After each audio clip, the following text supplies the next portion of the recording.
오늘의 헤드라인 뉴스입니다. 트럼프 대통령이 한미 무역 합의에 따른 한국의 대미 투자액 3,500억 달러, 한화 약 450조 원을 선불이라고 재확인했습니다.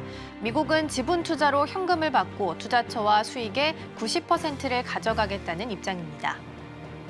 한국 정부가 미국의 3,500억 달러 직접 투자 요구에 맞서 무제한 통화 스와프를 선결 조건으로 내걸었습니다. 이 금액은 외환 보유액의 84%에 해당해 단기간 유출 시 외환 위기 가능성까지 제기되고 있습니다. 달러원 환율이 야간 거래에서 상승세를 이어가며 1,410원 근처에서 마감했습니다. 미국 2분기 성장률이 예상치를 크게 웃돌며 달러 강세, 원화 약세 흐름이 나타났습니다. 네이버가 핀테크 자회사 네이버 파이낸셜을 통해 업비트 운영사 두나무를 완전 자회사로 편입할 계획입니다. 국내 1위 가상자산 거래소와 간편 결제 플랫폼의 결합으로 금융 코인 업계 지각 변동이 본격화될 전망입니다. 시청자 여러분 안녕하세요. 여러분의 성공 투자를 응원합니다. 출발 증시와이드 2부 시작합니다. 진행의 이가은입니다. 어제 뉴욕 증시는 사흘째 약세를 이어갔습니다. 9월 들어서 최장 기간 동안 약세를 보이고 있는데요. 오히려 경제 지표가 잘 나왔던 게 어제는 부담이었습니다. GDP 확정치가 3.8%로 나왔는데 잠정치 3.3%보다도 상향 조정되는 모습이 나타났고요. 주간 실업보험 청구 건수도 예상치보다 낮게 나왔습니다. 즉 굿뉴스가 나왔지만 배드뉴스로 해석하는 시장의 모습이었고요. 또 오늘 아침에는 트럼프 대통령이 틱톡 지분 합의와 관련한 행정명령에 서명을 한 것으로 알려져 있죠. 이렇게 되면 가장 중심에 서 있는 오라클을 주목해봐야 될 텐데요. 정규장에서는 5% 정도 밀렸지만 시간 외에서는 현재 2%까지 오름 세션했다가 1.2%까지 상승분을 조금은 반납했으니까 함께 참고해 보시면 좋겠습니다. 자, 그럼 이어서 오늘 저희가 준비한 코너도 하나씩 소개해 드리도록 하겠습니다. 오늘 첫 번째 코너로는 빅애플 스탁 준비되어 있습니다. 인텔이 연이어서 다른 빅테크 기업들에게 손을 좀 뻗고 있는 모습입니다. 애플에 이어서 어제는 TSMC 소식까지 좀 전해졌는데요. 자세한 내용들 잠시 후에 짚어보겠습니다. 두 번째로는 와이드 리포트 준비되어 있습니다. 이렇게 조금씩 찬바람이 불 때면 배당주를 돌아볼 시기가 됐다라고들 하죠. 그리고 배당주 하면 통신주들을 빼놓을 수 없는데요. 해킹에 대한 악재가 이미 주가에 반영되어 있는 SK텔레콤이 오히려 안정적인 선택지가 될 수 있다라는 이야기들 나오고 있습니다. 리포트를 통해서 투자 포인트 함께 짚어보겠습니다. 자, 그럼 출발 증시와이드 2부 본격적으로 시작해 보도록 하겠습니다.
강한 경제 지표가 나오면서 금리 인하에 대한 기대감은 소폭 좀 줄어들었습니다. 그렇다면 이러한 지표들이 연준의 금리 향방에 영향을 줄까라는 질문에 대해서 전문가들은 아니라고 답을 하고 있는데요. 강한 GDP가 나왔지만 과거의 데이터기 때문에 금리 인하에 있어서는 영향을 주지 않을 거다라고 해석하고 있습니다. 자, 그렇다면 투자자 입장에서도 금리 인하에 계속해서 베팅해봐도 좋을지 다양한 이야기들 나눠보겠습니다. 오늘 도움 말씀에는 서울경제TV 윤경철 본부장 자리해 주셨습니다. 본부장님 어서 오세요. 네, 안녕하세요.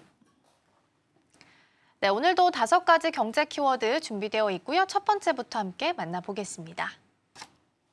네, 오늘의 첫 번째 키워드입니다. AI, 경기 호황 다 반영됐다라는 키워드입니다.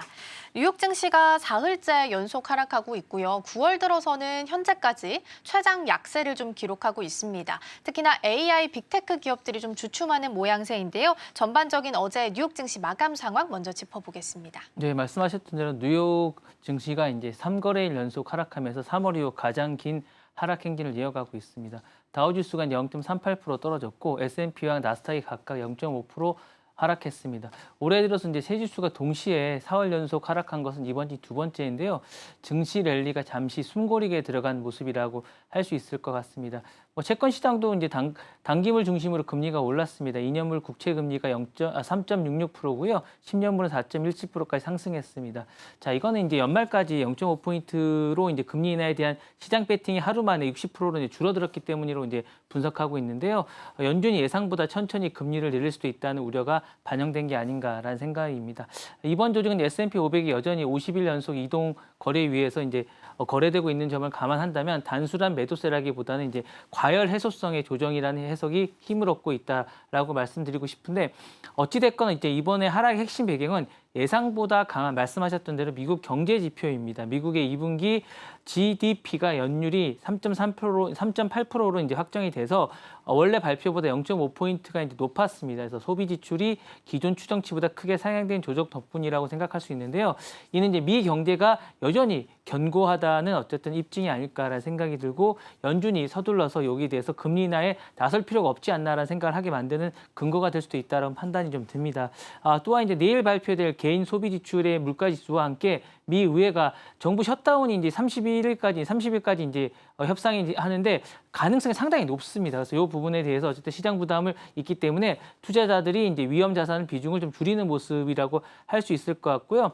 전문가들은 이제 기업들이 도전적인 환경에 강한 실적을 내고 있다면서 이미 주가가 좋은 소식이 충분히 반영돼서 변동성 확대세가 있다라고 진단을 하면서도 어쨌든 약간 조정하면서 투자를 하는 것이 바람직하다라고 이야기하고 있습니다.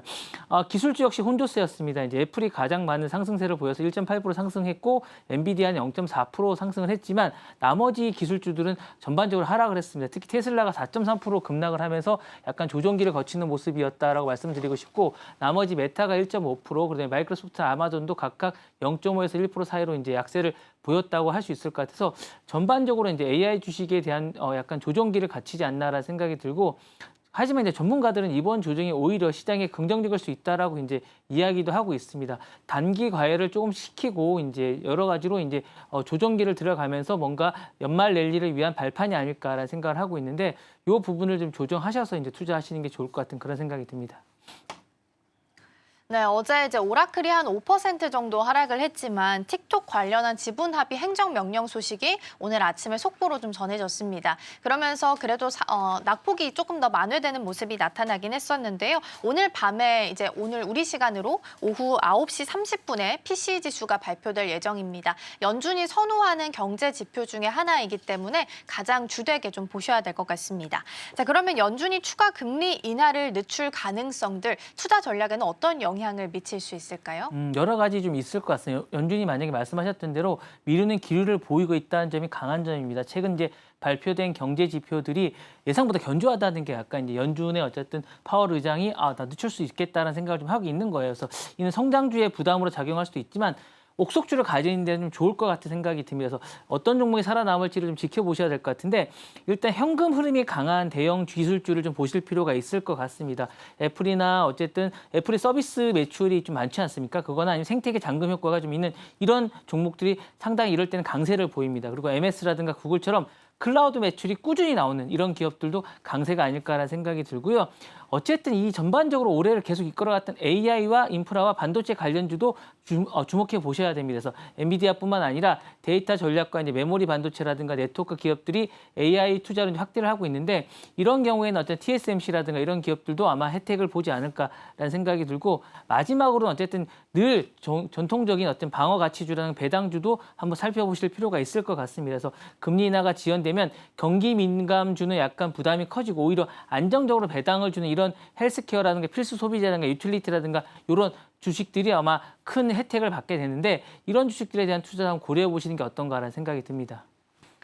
네, 어제 국채 금리가 올랐던 부분도 상당히 좀 부담이기는 했었죠. 통화 정책에 민감한 2년물이 6bp 정도 오름세를 시현을 했고요. 10년물도 4.17%까지 올라오기도 했습니다. 특히나 환율도 달러원 환율이 어제 크게 좀 오름세를 보였기 때문에 오늘 개장하고 나서 증시 흐름이 어떻게 될지가 가장 주된 포인트가 될 수 있겠습니다. 자, 그럼 첫 번째 키워드 마무리하고요. 두 번째로 넘어가 보겠습니다. 네, 오늘의 두 번째 키워드입니다. 인텔, 애플 투자 받는다라는 키워드입니다.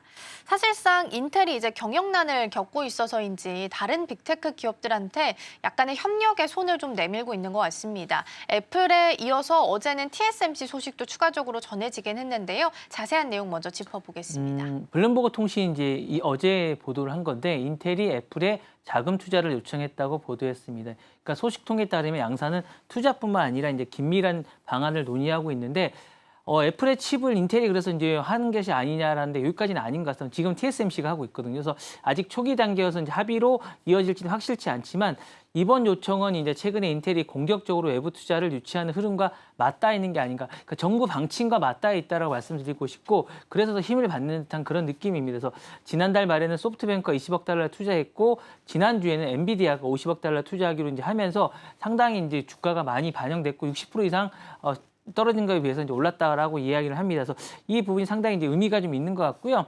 현재 인텔은 이제 미국 정부가 약 10%의 지분을 보유하고 있는 상황입니다. 미국 정부가 인텔을 적극적으로 반도체 산업의 재건의 핵심 기업으로 보고 있고 대규모 지원과 정책적 배려하고 있는데 이것만으로는 부족합니다. 뭔가 더 동기부여가 되고 뭔가 자금이 더 들어와야 되는데 회생하려면 약간 이런 상황이라서 인텔이 녹록지가 않습니다. 왜냐하면 어쨌든 AMD와 해서 기판 부분에서는 약간 뒤지고 있고 엔비디아와의 시장 점유율에서도 뒤지고 있으면서 양쪽 다 그렇게 성능을 좋게 발휘하고 있지 않기 때문에 AI 칩 시장에서 경쟁력을 제대로 확보하지 못하고 있기 때문에 공장 증설이 지연되고 있고 인력 감축이 조직 효율에 계속 나서고 있기 때문에 돈이 계속 필요하면서 이 부분에 대해서 애플 같은 대형 고객과의 협력은 인텔이 추진 중인 파운드리 사업을 안착하는 데 매우 중요하다고 판단을 하고 있고요.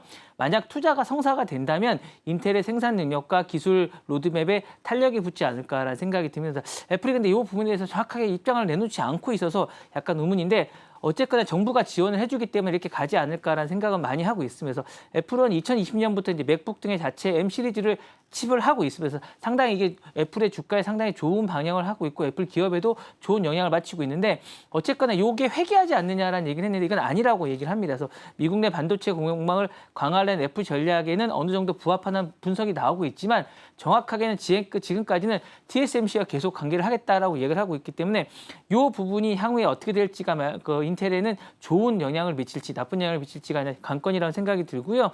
이 부분이 어쨌든 상당한 의미가 있지 않을까라는 생각이 듭니다. 네, 애플과 만약에 협력이 성사될 경우에는 인텔이 지금 경영난을 겪고 있는 상황이다 보니까 회생 전략에 있어서는 굉장히 긍정적인 효과를 거둘 수 있을 것으로 예상이 좀 되고 있고요. 다만 이제 애플이 자기가 가지고 있는 기기에 인텔의 칩을 심을 가능성은 아직까지 좀 낮게 보고 있는 것 같긴 합니다. 자, 만약에 투자가 성사되게 된다면 인텔의 파운드리 전략에는 어떤 변화가 생겨나게 될까요? 상당한 많은 변화가 좀 있을 것 같습니다. 그래서 전문가들은 만약에 인텔이 이 부분에 참여를 하게 된다면 애플이 참여하게 된다면 인텔의 미국 내 파운드리 공장이 훨씬 빨라질 거라고 얘기를 합니다. 왜냐하면 자금이 들어오고 뭔가 이제 고객이 생기기 때문에 그런 게 아닌가라는 생각이고 공장 가동 문제도 상당 부분 해결되지 않을까라는 생각이 듭니다. 특히 이제 인텔이 준비 중인 차세대 14A 공정 개발에도 탄력이 붙을 것 같은 그런 생각이 듭니다. 이렇게 된다면 인텔은 그동안 뒤처졌던 TSMC와의 미세 공정 경쟁에서 다시 한 번 더 승부수를 던져볼 수 있지 않을까라는 생각이 들고요. 그다음에 이제 엔비디아와 하고 있는 AI라든가 데이터 칩 생활에도 재도전할 가능성이 상당히 커졌으면서 이 부분이 상당히 의미가 있지 않을까라는 생각이 들고 애플 같은 또 초대형 기업이 만약에 인텔을 선택한다면 다른 빅테크들을 선택할 가능성이 있기 때문에 이 부분은 이제 인텔 입장에선 신뢰 회복과 이제 매출 안정성에 큰 도움이 되지 않을까라는 생각이 듭니다. 네, 애플 CEO는 CNBC 인터뷰에서 경쟁은 파운드리 산업에 좋은 일이다. 인텔이 부활하길 바란다라고 긍정적으로 이야기는 했지만 실제적으로 협력까지 이어지게 될지는 조금 더 보셔야 될 것 같습니다. 두 번째 키워드까지 살펴봤고요. 세 번째 넘어가 보겠습니다. 네, 오늘의 세 번째 키워드입니다. 메타 30억 클럽 합류입니다. 메타에서 인스타그램의 월간 활성 이용자 수가 30억 명을 넘어섰다고 합니다. 페이스북과 왓츠앱의 반열에 함께 합류하게 된 건데요. 어떤 뉴스인지 먼저 확인해 보도록 하겠습니다. 13년, 그러니까 메타가 이제 어쨌든 인스타그램을 원래 만든 건 아니고 어쨌든 이걸 인수한 건데 13년 만에 달성한 기록이면서 상당한 의미가 있지 않을까라는 생각이 들고 사실은 요즘은 인스타그램이 오히려 페이스북을 더 먹여 살린다고 할 정도로 상당히 이제 각광을 받고 있는데 마크 저거 메타 CEO는 이제 24일 현지 시간으로 이렇게 이야기했습니다. 자신의 인스타그램 계정에 우리가 정말 놀라운 커뮤니케이션을 만들었다라며 30억 명 돌파 소식을 직접 전했습니다. 사실 그 이제 2012년에 인수할 당시에는 10억 달러 정도밖에 안 했었거든요. 이게 뭐 낮은 금액은 아니지만 어쨌든 그 선택이 상당히 좋았지 않았나라는 생각이 듭니다. 그래서 당시에 사진 중심의 어떤 소셜 플랫폼인 인스타그램이 13년 만에 이제 전 세계 30억이 넘는 매달 찾는 대형 플랫폼으로 성장을 했고요. 이게 어쨌든 2022년에 3년 만에 10억 명을 추가한 셈인데 20억 명을 그때 돌파한 이후에 상당히 빠른 속도로 가고 있다라는 생각이고 유튜브와의 경쟁에서도 상당한 의미를 가지지 않나라는 생각이 듭니다. 전문가들은 인스타는 단순한 사진 공유 앱을 넘어서 쇼핑, 광고, 쇼폼 영상까지 다양한 기능을 갖추고 있으며 젊은 친구, 특히 MZ세대들에게 글로벌 인기를 끌어들였다고 분석을 하고 있고요. 릴스 같은 이제 쇼폼 같은 것이 인스타의 핵심 동력이라고 이제 이야기를 하고 있습니다. 또 이제 메타가 전자상거래가 광고 기능을 이제 강화하는 것도 이용자들이 플랫폼을 떠나지 않도록 이제 하는 것 중에 상당한 이유가 인스타라고 이야기를 하고 있습니다. 물론 이게 뭐 지금까지 이렇게 왔지만 순탄한 것만은 아닙니다. 이제 틱톡과 유튜브 쇼츠의 쇼폼 경쟁이 여전히 치열하고 릴스가 사실 이거보다 그렇게 뛰어나다고 할 수는 없거든요. 그래서 이 부분이 아마 뛰어넘는 것이 이제 의미 있는 것이라 할 수 있을 것 같고 또 유럽과 미국의 어쨌든 개인정보 규제라든가 광고 시장이 점차적으로 둔화되고 있습니다. 그래서 이 부분을 어떻게 극복하냐 관건이긴 하겠지만 어쨌든 메타가 30억 명을 갖고 있는 어쨌든 SNS를 3개 가지고 있다. 이건 대단한 거라고 할 수 있을 것 같고요. 이 부분이 어쨌든 소셜미디어에서 상당한 강력한 플랫폼으로 하나 자리 잡고 있고 앞으로 메타가 이 3개를 어떻게 시너지를 발휘하냐에 따라서 주가가 상당히 상승하느냐 하락하느냐가 관건이 되지 않을까라는 생각이 듭니다. 네, 인스타그램 월간 활성 사용자 수가 30억 명을 돌파했다라는 키워드 살펴봤습니다. 2012년에 10억 달러에 인수한 지 13년 만에 나타나게 된 성과이고요. 20억 명을 돌파하고 나서 3년 만에 거둬들인 성과이기 때문에 눈여겨볼 만한 것 같습니다. 이를 통해서 페이스북과 왓츠앱의 반열에 함께 합류하게 됐다라는 키워드 살펴봤고요. 자, 그러면 틱톡이나 유튜브 같은 쇼폼 경쟁 속에서 인스타그램 릴스는 살아남을 수 있는 걸까요? 살아남겠죠. 어쨌든 이게 왜냐하면 마더보더라고 할 수 있는 어쨌든 페이스북이라든가 왓츠앱이 도와줄 수 있는 부분도 많고 서로 시너지가 많습니다. 이렇게 근데 다만 이게 여러 가지의 장점이나 이런 것들이 있지만 이런 것들이 도움이 있을 것 같고 전문가들은 이제 여러 가지 문제 중에 이제 어쨌든 개인정보 보호 문제 같은 것들을 해결해야 된다라고 성격을 가지라고 꼽고 있습니다. 이용자가 늘수록 수집되는 데이터도 방대해지고 이 데이터가 광고와 추천 알고리즘에 상되기 때문에 이런 문제에 대한 제재가 계속 올 수 있기 때문에 이런 문제만 잘 해결한다면 괜찮을 것 같고 실제로 이제 유럽연합에서는 지난달 말에 이제 메타에 대해서 아동 청소년 문제에 대해서 거액의 벌금을 부과하기도 했습니까? 지금 산적한 이 유럽과의 문제들 그리고 이제 중국과의 문제들 이런 것들을 잘 해결해야 되지 않을까라는 생각이고 그 다음에 이제 이게 계속 문제가 되고 있는 게 중독 문제입니다. 그래서 하루의 평균 시간이 길어지면서 MZ세대들이 이 부분에 대해서 이제 수면 부족이라든가 우울감 문제로 계속 문제가 되고 있고 소송도 계속 이어지고 있으면서 이 부분에 이제 끊임없이 콘텐츠를 노출시키는 알고리즘을 어떻게 해결하느냐 이런 부분이 상당히 있는데 이 부분에서 어쨌든 이용자 차별이 늘고 있으면서 틱톡이라든가 유튜브들도 이제 강력한 알고리즘을 바탕으로 경쟁을 하고 있으면서 이 부분을 자신들에게 강할 수 있는 그러니까 다른 두 개 30억 클레임을 하고 있는 어쨌든 왓츠앱이라든가 페이스북과의 연대를 통해서 이걸 아마 나머지 경쟁사를 꺾을 수 있는 뭔가의 툴을 만들어야 되지 않을까라는 생각이 들고요.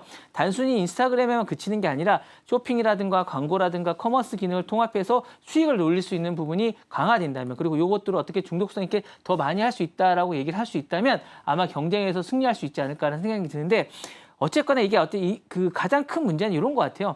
이게 어쨌든 정지된 사진 중심의 어쨌든 콘텐츠를 처음에 시작하다 보니까 다른 두 콘텐츠는 동영상입니다. 그러니까 이 두 개를 어떻게 극복하느냐 그리고 AI 시대에 요거와 연동된 것을 어떻게 하느냐가 아마 관건이 아닐까라는 생각이 듭니다. 네, 인스타그램과 관련된 내용까지 좀 살펴봤고요. 이어서 다음 키워드 넘어가 보도록 하겠습니다. 네, 오늘의 네 번째 키워드입니다. 중국 틱톡 대 트럼프 틱톡입니다. 호주가 중국 소유의 틱톡을 계속해서 사용할지 혹은 미국의 색이 묻은 틱톡으로 갈아타야 될지 고민해야 되는 상황에 놓여 있다고 합니다. 마침 또 오늘 아침에 트럼프 대통령이 이 틱톡과 관련한 지분 합의에 행정명령에 서명을 한 것으로 알려졌기 때문에 자세한 내용들 짚어보면 좋을 것 같습니다. 어떤 흐름으로 이해해 볼까요? 말씀하셨던 대로 행정명령에 사인을 했고요. 트럼프 대통령 행정명령에 사인을 하면서 이제 14억 달러 이상의 부가가치가 있다라고 이야기를 하고 이제 칭찬을 많이 했던 것 같습니다. 저도 이게 사실은 이제 약간 고민이었던 게 뭐냐면 만약에 미국 틱톡을 우리가 사용할 수만 만약에 있다면 아니면 계정을 미국으로 해서 사용을 하는 사람도 있을 거라는 생각이 드는 거군요. 그래서 미국 기업이 컨소시엄을 운영한 새로운 틱톡을 갈아탈지에 대해서 호주가 이제 고민을 하고 있다라고 이야기를 하고 있습니다. 현재 틱톡은 이제 중국의 바이트댄스가 소유하고 있죠. 미국 의회가 이제 지난해 어쨌든 국가안보와 개인보호 문제로 틱톡을 매각하지 않으면 어쨌든 금지하는 법안을 통과시켰고 트럼프 행정부가 이 법안을 여러 차례 연기하면서 중국과 협상을 이어갔고 최근에 미국 내 운영권을 넘겨받았습니다. 그러자 이제 이 합의안에 따라서 여러 가지 이야기가 되고 있고 말씀하신 대로 오라클이 전반적인 알고리즘에 대한 데이터 센터에 대한 부분을 관리하겠다라고 이야기를 한 상황인데 호주가 이제 영어권이다 보니까 여기에 관심이 많은 것 같습니다. 그래서 호주의 자유당 제임스 패터슨 상원 의원이 미국에는 어쨌든 안전한 틱톡이 있는데 호주는 여전히 외국 권위 위주의 정부를 통제하는 틱톡을 쓰는 건 불행한 일이다라고 하면서 미국판 틱톡을 써야 된다라고 주장을 하고 있고 그래서 이게 이제 화제가 되고 있는데 문제는 호주는 이미 정부 차원에서 틱톡 사용을 금지하고 있지만 민간 차원에서는 이걸 여전히 활발하게 쓰고 있으면서 이걸 정부 차원에서 아마 미국판으로 쓸 수 있게끔 유도하자라고 이야기를 하고 있는 것 같고요. 만약에 이게 법안으로 통과가 만약에 된다면 아마 미국 이용자들에게 큰 변화가 예상될 것 같은 그런 생각이 듭니다. 그래서 전문가들은 이번 논의는 단순한 한 나라의 어떤 앱 사용 문제가 아니라 데이터 주권과 플랫폼 통제권을 둘러싼 어떤 경쟁이라고 할 수 있을 것 같고 호주가 만약에 미국판 틱톡을 선택하게 된다면 중국과의 외교 관계도 상당히 문제가 있지 않을까라는 생각도 들고 다른 나라들도 상당한 영향이 있을 것 같은 그런 생각이 듭니다. 그래서 왜냐하면 이거 보고 좋다라고 생각이 들고 데이터 유출이나 이런 게 없다라고 생각이 들면 오히려 그걸 쓸 것 같은 생각이 들거든요. 그래서 이 부분에 상당한 의미가 있을 것 같고 중국판도 뭔가 대비책을 세워야 되지 않을까라는 생각이 듭니다.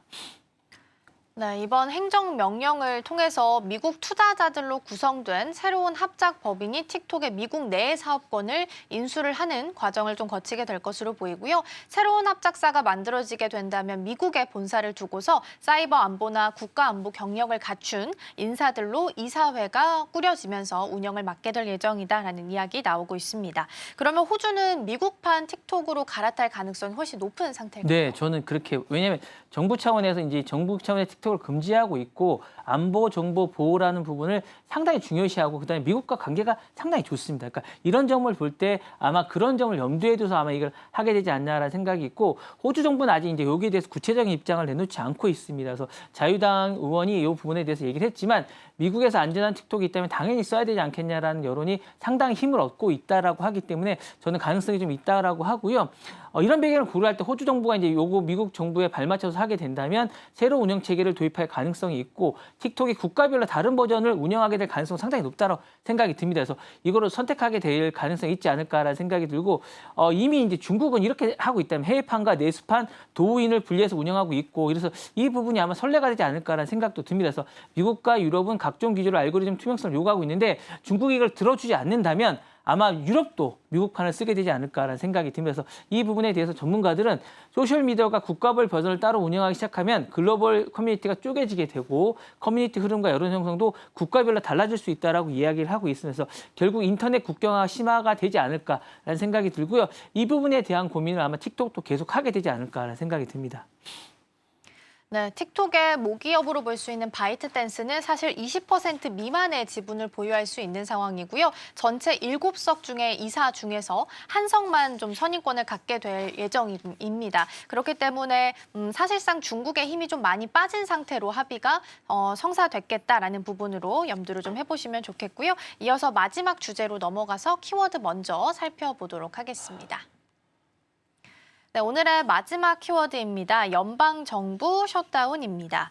미국 연방정부 셧다운 위기가 다시 한번 불거지고 있는 모양새입니다. 특히나 이달 말까지 좀 결정이 나야 되는 상황이고요. 만약 그렇지 않다면 다음 달 1일부터는 사실상 업무가 좀 중단될 위기에 놓여 있는 상황입니다. 어떠한 내용인지 먼저 짚어볼까요? 뭐 어떻게든 해결되겠지 이런 얘기가 나와서 그런지 이게 별로 안 다뤄지고 있는 것 같아요. 근데 뉴욕타임즈가 24일 날 보도하면 생각보다 심각하다고 이야기를 합니다. 그래서 공화당과 민주당이 아직 협상조차 시작하지 않았다라고 전하고 있고요. 트럼프 대통령은 야당 지도자 회동을 거부했고 양당의 정치적 대립이 풀릴 기미를 안 보이고 있기 때문에 이게 하루나 이틀 정도는 셧다운 될 수도 있다는 생각이 좀 들어요. 그래서 다음 달 1일부터 연방정부가 이제 이게 의회를 단기 지출 법안이 통과되지 못하면 다음 달 1일부터 연방정부가 사실상 멈췄을 가능성이 상당히 높다라고 생각합니다. 그래서 과거의 사례를 보면 국립공원과 박물관이 문을 닫고 만약 이렇게 되면 이렇습니다. 그래서 연방식품안전검사가 중단되고 중소기업 대출이라든가 허가 서비스도 중단하게 됩니다. 그리고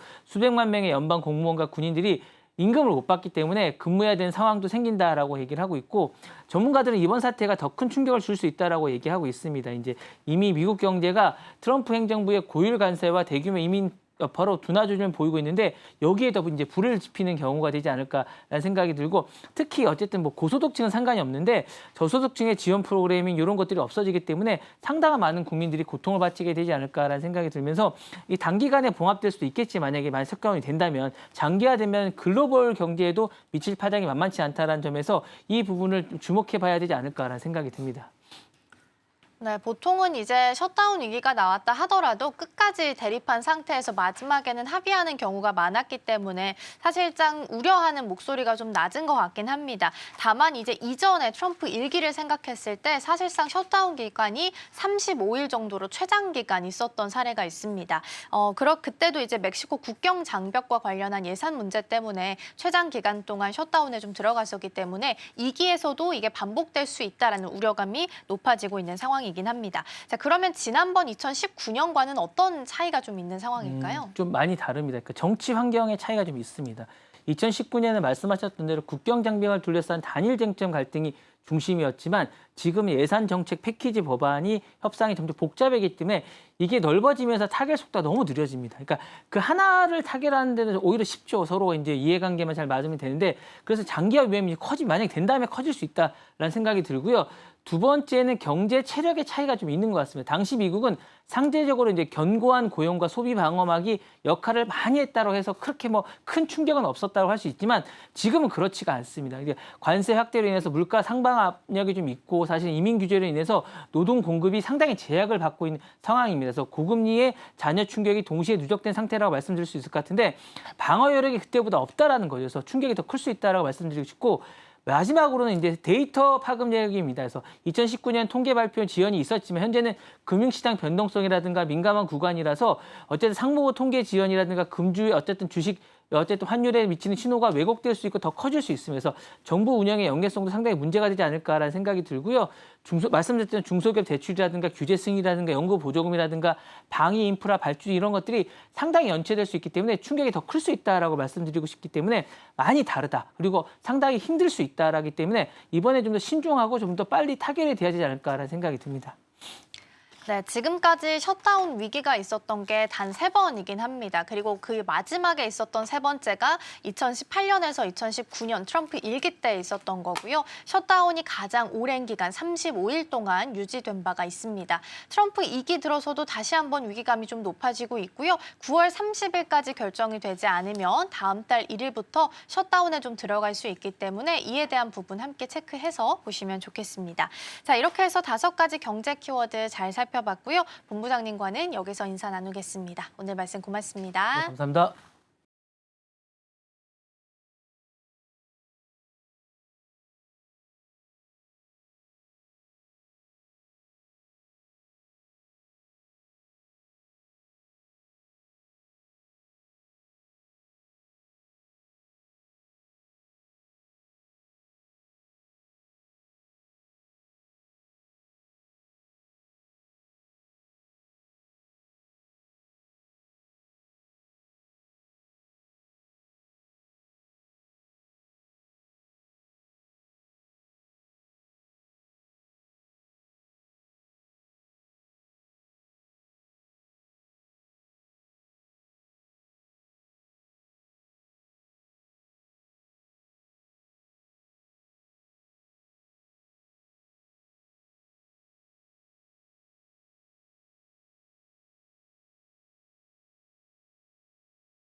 증권가들이 바라보는 종목에 대한 시선들 함께 살펴보겠습니다. 와이드 리포트 시간입니다. 제가 일단 첫 번째 리포트를 가지고 왔습니다. 오늘 하나증권의 리포트고요. 그 제목을 살펴보시면 소나기 피할 대안, 26년엔 주도주 가능성입니다. 그 주인공을 살펴보시면 바로 SK텔레콤인데요. 사실 올해 통신 3사들은 해킹 사고가 잇따라 발생을 하면서 몸살을 앓고 있습니다. 그런데 그중에서도 해킹 사태의 시작점이었던 SK텔레콤이 과연 통신 업종 안에서 왜 대안으로 꼽히는지 차근차근 짚어보도록 하겠습니다. 일단 먼저 실적부터 함께 살펴보겠습니다. 지금 하나증권은 SK텔레콤의 3분기 영업이익을 마이너스 274억 원으로 예상을 하고 있습니다. 영업이익이 적자로 돌아선 건데요. 가장 큰 이유는 두 가지가 있습니다. 일단 8월 한 달 동안에 통신요금을 50% 정도 감면을 해주면서 이에 대한 매출이 크게 줄었습니다. 그리고 여기에다가 지금 1,400억 원이 넘는 과징금이 반영됐기 때문인데요. 이 과징금은 지난 4월에 발생했던 대규모 유심 해킹 사태와 관련이 있습니다. 이때 무려 2,324만 명의 개인정보가 유출이 됐는데 이 개인정보위는 이것에 대해서 1,347억 원의 과징금과 또 과태료를 부과하는 처분을 내리게 됐습니다. 이건 역대 최대 규모의 처분이었고요. 그런데 문제는 이 사건이 SK텔레콤 하나로 끝나지 않았다는 겁니다. 그 이후에 KT와 또 LG U+까지 줄줄이 보안 사고가 터지게 되면서 이른바 통신 3사 해킹 사태로 번지게 됐습니다. 그렇다 보니까 최근 증권사에서도 해킹 사태로 인해서 통신 3사의 실적에는 악영향이 불가피할 것이다라는 분석들을 내놓고 있습니다. 실제로는 SK텔레콤뿐만 아니라 KT와 LG U+도 3분기, 4분기 실적 전망치가 줄줄이 하향 조정이 되고 있습니다. 자, 우선 리포트를 자세히 분석하기에 앞서서 해킹 사건의 타임라인 먼저 짚어보도록 하겠습니다. 일단 가장 먼저 사태가 발생한 곳은 바로 SK텔레콤인데요. 올해 4월에 해킹 사고가 발생을 했습니다. 그런데 이 타임라인을 좀 거슬러 올라가다 보면 SK텔레콤은 일단 2021년 여름쯤에 해커가 내부망에 침투를 했습니다. 그리고 2022년에는 고객 인증 시스템까지 뚫렸었고요. 결국에 올해 4월에는 이 가입자 인증 데이터베이스에서 2,324만 건의 개인정보가 유출이 됐습니다. 이어서 KT도 해킹 사고가 벌어졌습니다. 일단 7월에는 서버 해킹 정황이 있었고요. 그리고 8월에는 소액 결제 피해 사고가 발생을 하게 됐습니다. 사실 처음에는 개인정보 해킹은 없다라고 밝혔지만 실제로는 2만 명 정도의 개인정보가 유출이 된 것으로 파악이 됐고 또 피해 규모를 집계해보니까 2억 4천만 원 정도가 피해가 발생했다라는 사실이 확인이 됐습니다. 그리고 이제 LG U+의 경우에는 본사의 시스템 해킹은 없었습니다. 하지만 지난 7월에 협력사 서버에서 해킹 피해 흔적이 발견이 되면서 한국인터넷진흥원에서 자진 신고를 하기도 했습니다. 결국에는 통신 3사 모두가 보안 리스크에 노출이 되면서 지금 투자자 신뢰도가 굉장히 크게 흔들린 상황이고요. 그런데 이 여파는 주가에도 그대로 반영이 됐습니다. 지금 한국거래소에 따르면 KRX 방송통신 지수는 한 달 만에 2.16% 하락을 했습니다. 같은 기간 코스피가 한 10% 정도 오른 것과 비교를 했을 때 굉장히 대조적이라고 확인해 볼 수가 있겠고요. 지금 34개 산업지수 가운데 하위 3위에 머물렀습니다. 그리고 개별 종목으로 본다면 KT는 한 달간 8% 이상 급락했고 SK텔레콤도 0.7% 하락을 했습니다. 그리고 LG U+는 간신히 보합세를 보이긴 했지만 지수 상승률에는 크게 못 미친 모습이었고요. 지금 투자 주체별로도 살펴보면 기관과 외국인들의 매도세가 두드러진다라는 것을 확인해 볼 수가 있겠습니다. 근데 그런 와중에도 하나증권은 SK텔레콤을 10월에 탑픽으로 꼽았습니다. 그렇다면 왜 SK텔레콤에 주목을 하고 있는지 함께 살펴보겠습니다. 일단 첫 번째 이유로는 지금 3분기 적자가 이미 알려진 사실이다라는 건데요. 앞서 말씀드렸듯이 SK텔레콤의 3분기 영업이익은 지금 274억 원 적자가 예상이 되고 있습니다. 그런데 이 내용 같은 경우에는 이미 시장에 다 알려진 내용이고요. 새롭게 충격을 줄 만한 악재가 아니기 때문에 주가에 추가적인 부담은 주지 않을 것이라고 분석을 내렸습니다. 다음 두 번째 이유로는 4분기에는 실적 반등이 예상된다라는 이유 때문이었습니다. 지금 이제 3분기에는 적자를 기록하지만 4분기에는 분위기가 완전히 달라질 수 있다는 건데요. 특히나 SK텔레콤은 2분기 때 유심 관련한 비용을 크게 반영을 했습니다. 이 4월에 해킹 사고가 터지면서 고객들의 보상 차원으로 유심을 무상으로 교체하겠다라고 했었죠. 그러면서 이 교체 비용을 실적에 선 반영을 했었는데 그때 보상 비용을 상당히 크게 잡아뒀습니다. 그런데 실제로 유심을 교체하고 보상 신청을 받아보니까 예상보다는 실제 소요 금액이 적게 들었던 건데요. 결국에는 2분기에 과다하게 잡혔던 비용 중 일부가 이제 3분기 말이나 또 4분기에 들어오게 된다면 영업이익이 4천억 원 이상 그리고 전년 대비해서 88% 이상 증가할 것이라고 보고 있습니다.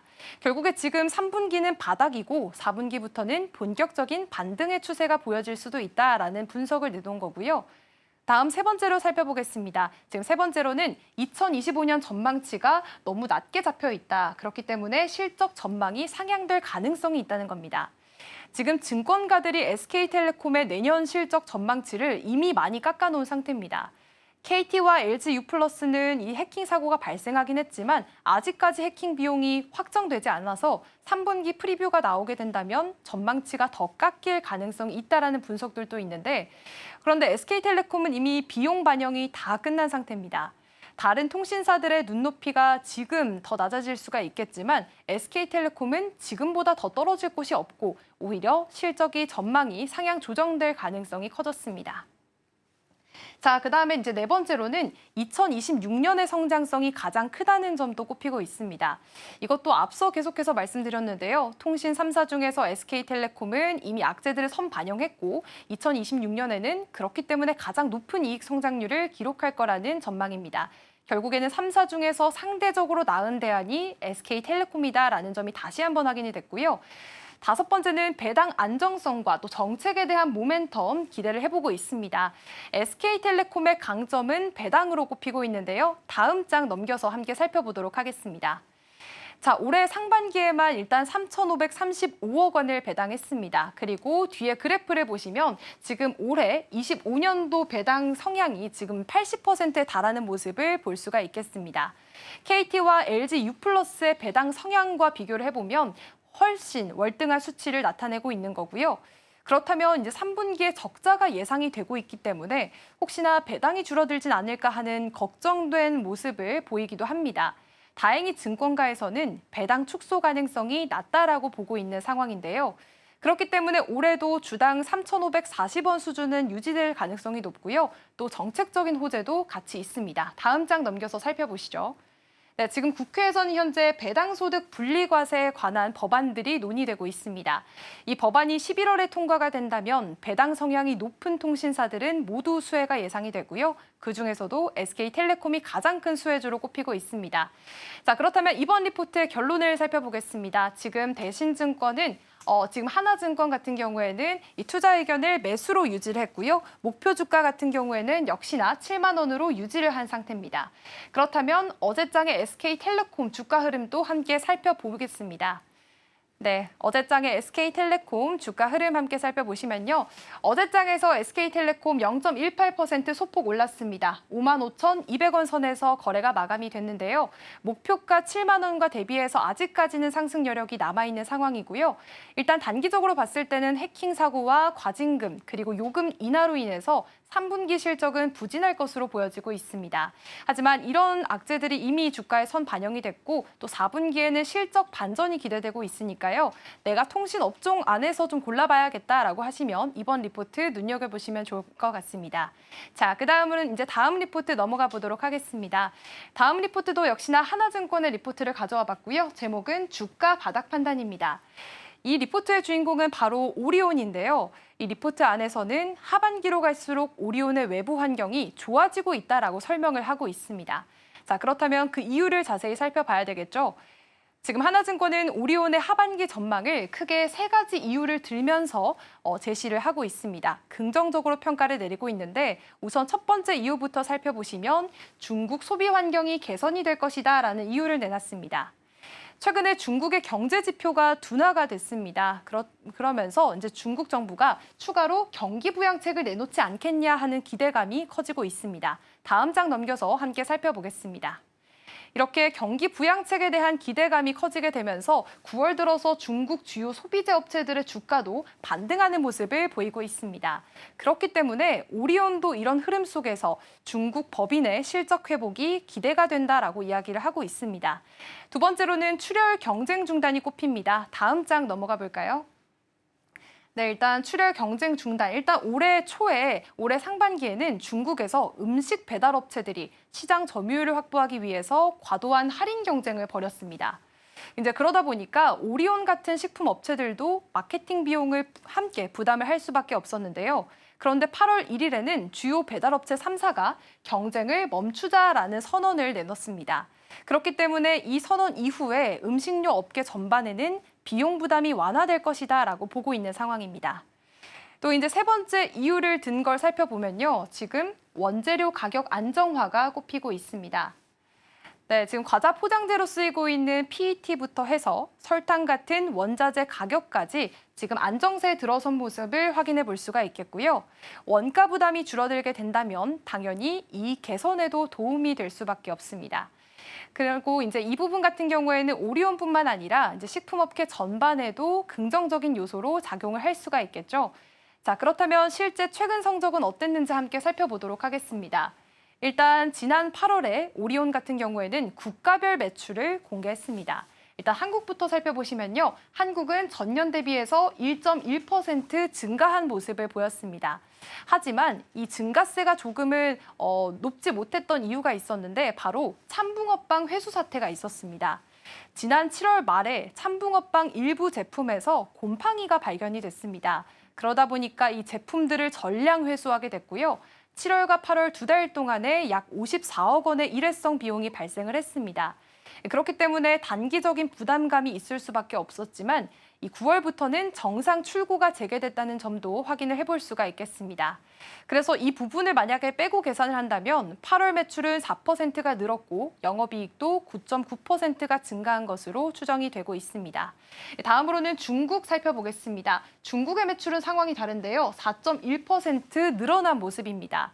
지금 고성장 채널인 간식 매장과 편의점, 온라인몰 같은 데서 입점을 확대해 나가면서 매출을 끌어올리고 있고요. 그리고 이제 다음 달이면 이제 10월에 국경절 연휴를 앞두고 신제품 출시도 강화하고 있습니다. 그렇기 때문에 국경절 특수도 기대가 되고 있는 상황입니다. 이제 다음 베트남 수출입니다. 베트남 같은 경우에는 매출이 4.9% 하락한 모습을 보이고 있습니다. 왜냐하면 수출이 감소했고요. 또 작년에 있었던 행사의 물량을 올해 2월을 해서 좀 출고를 하게 되다 보면서 이제 매출이 소폭 하락을 하게 됐습니다. 그런데 9월에는 명절 시즌을 대비해서 신제품들을 출시하고 수출 정상화로 지금 반등을 기대해보고 있는 상황입니다. 마지막으로 러시아 같은 경우에는 지금 매출이 37%나 넘게 급성장하는 모습을 보여주고 있는데요. 사실 인건비와 원자재 상승 부담에도 불구하고 판가 인상 효과가 나타나게 된다면 4분기부터는 더 안정적인 수익을 기대해봐도 좋겠다라는 평가들이 나오고 있습니다. 자, 그렇다면 이제 오리온을 업계의 다른 회사들과 함께 비교를 해보도록 하겠습니다. 지금 최근 들어서 국내 식품업계 전반은 해외에서 굉장히 좋은 성적을 내고 있습니다. 일단 가장 유명한 예로는 삼양식품에서 지금 불닭신화 덕분에 상반기 매출이 처음으로 1조 원을 넘겼고요. 그리고 농심 같은 경우에도 그 뒤를 이어서 해외에서 성장세가 계속해서 이어나가고 있습니다. 최근 2분기 매출이 9천억 원을 달성했고 또 가장 최근에는 K-팝 데몬헌터스와 협업을 하면서 주가에 날개를 달기도 했습니다. 자, 이 외에도 CJ 제일제당 그리고 대상, 오뚜기까지 이렇게 다양한 식품 업체들이 모두 해외에서 두 자릿수 성장률을 기록했습니다. 그런데 반면 오리온을 비교해 보니까요. 같은 기간 매출 성장률이 8%에 그쳤습니다. 업계 평균을 밑돈 수치고요.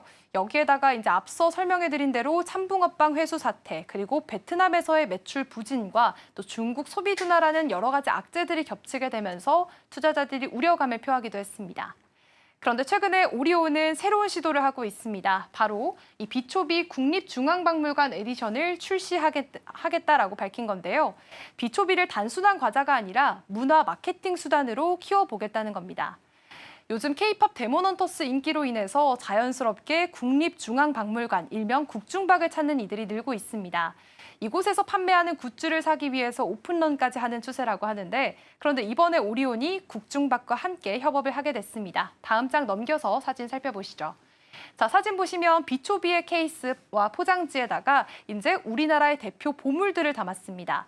반가사유상이나 혹은 경천사지 10층 석탑, 백자 달 항아리 같이 국보와 보물들이 겉면에 프린트가 되어 있고요. 그리고 포장이 상당히 화려한 모습도 보이고 있습니다. 일단 오리온은 이런 제품들을 출시하면서 외국인 관광객들이 국내를 방문했을 때 기념품으로 이렇게 비초비를 사가게 되거나 또 혹은 젊은 세대들에게는 희소성이 있는 한정판 굿즈로 어필을 하고 있습니다.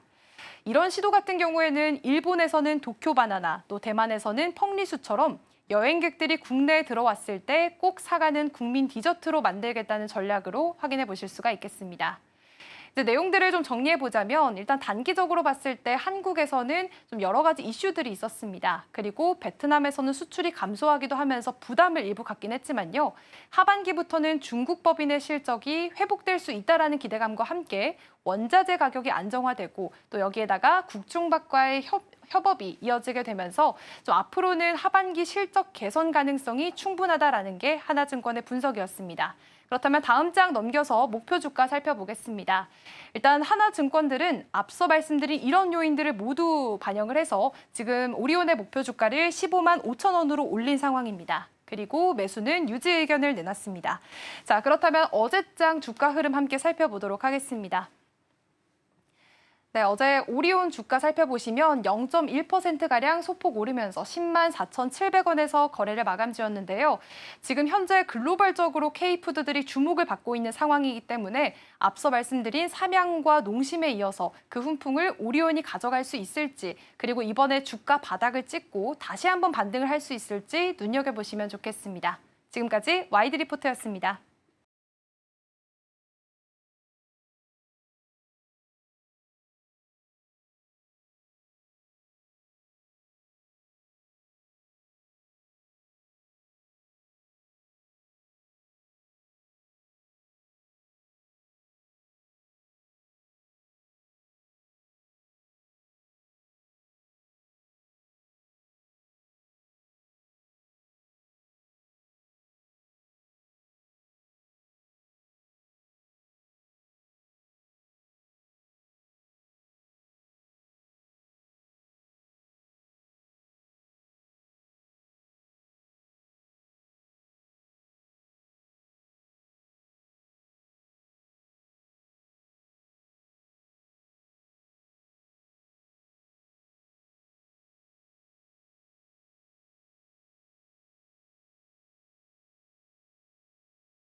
(9월 26일) 금요일입니다. 개장까지 12분 남은 시점 스탁포인트 시작하겠습니다. SCTV 이민 전문가와 함께하겠습니다. 어서 오십시오. 네, 안녕하세요. 네, 일단 간밤 뉴욕 증시 이슈부터 체크해 보도록 하겠습니다. 뉴욕 지수는 3대 지수 하락으로 마감을 했습니다. 일단 경제 지표가 나왔죠. 이 고용 관련해서도 실업수당 청구 건수가 예상보다 좀 낮게 나오면서 어느 정도 이 경제 지표에 대해서 좀 완화, 호조의 분위기를 나타내게 됐습니다. 또 고용뿐만이 아니라 물가 안정 관련해서도 계속해서 GDP의 성장 지수까지 좋게 나왔다라는 점에서 봤을 때는 앞으로의 금리 인하 대한 기대감이 조금은 낮아진 것으로 보입니다. 시장에서는 아무래도 좋지 못하게 받아들인 모습인데요. 이점까지 함께 포착해 보시면 좋겠고요. 그렇다면 우리 증시에 대한 자세한 전략들 세워보도록 하겠습니다. 네, 어제 같은 경우 수요일과 목요일 코스피 지수가 좀 연일 하락하는 흐름이었습니다. 지금 3,500포인트를 코앞에 두고 계속해서 좀 경신을 못하고 있는 모습들이 나타나고 있는데요. 그래도 단기간 좀 크게 올라왔던 만큼 숨고르기 장세가 이어지고 있는 것으로 보입니다. 이와 관련해서도 자세하게 나눠보겠습니다. 전문가님, 요즘 분위기 어제만 보더라도 사실 요즘 환율 관련해서도 계속 이슈가 있습니다. 이제는 환율이 1,400원대까지 올라오면서 이에 대한 좀 부담감이 있는 것으로 보이는데요. 요즘 증시가 좀 쉬어가는 이유가 뭐 다음 주에 명절 앞두고 또 계속 거래량에 관련해서도 이슈가 있겠지만 이 분위기에 관련해서는 어떻게 해석을 해보면 좋을까요? 뭐 일단은 분위기 안에 해석이 정말 뭐 많은 결론들이 좀 나오는데 제가 봤을 때는 많이 올랐기 때문에 좀 쉬어간다라고 가장 간단하게 생각하시는 게 좋을 것 같습니다. 네. 시장이라는 건 늘 정직하고요. 항상 많이 올라갔을 때는 그만큼의 가격 조정 아니면 기간 조정이 좀 나올 수가 있는데 그거에 따라서 시장이 가격 조정보다는 기간 조정의 장세로 좀 들어온 것 같다라고 생각을 해주시면 될 것 같고 마침 앵커님께서 말씀하신 것처럼 결국에는 다음 주에 정말 장장 긴 연휴가 또 남아 있기 때문에요. 전체적으로 시장에는 약간 위험 회피 물량 리스크적인 부분이 좀 나와 있는 것 같다라고 보시면 될 것 같습니다. 그래서 지금 시장에서는 좀 어떻게 대응을 해야 될까라는 정말 고민이 많으실 텐데요. 그냥 주식을 내가 갖고 있는데 좀 손해를 보고 있다면 굳이 지금 자리에서는 매도를 할 필요는 없다라고 보여집니다. 역시나 기간 조정 시간이 끝나고 난다면 전체적으로 또 다시 한번 시장은 상승할 수 있는 기류가 나올 수 있기 때문에 걱정은 안 하시면 될 것 같고요. 다만 한 가지 리스크적인 관점에서는 방금 얘기해 주신 것처럼 고환율입니다. 그만큼 원화가 약세가 되고 있는 건데요. 결국엔 원화 약세의 가장 큰 이유는 한미 무역 협상에 대해서 3,500억 달러에 대해서 향방 뭐 이런 부분에 대해서 계속해서 원화가 약세로 이어지고 있습니다. 거기다가 유럽 쪽에 프랑스와 영국의 재정 문제 때문에 유로화가 약세가 되다 보니까 상대적으로 달러가 강세화되고 있고요. 그거에 따라서 달러 인덱스도 조금씩 올라와 주고 있는 모습입니다.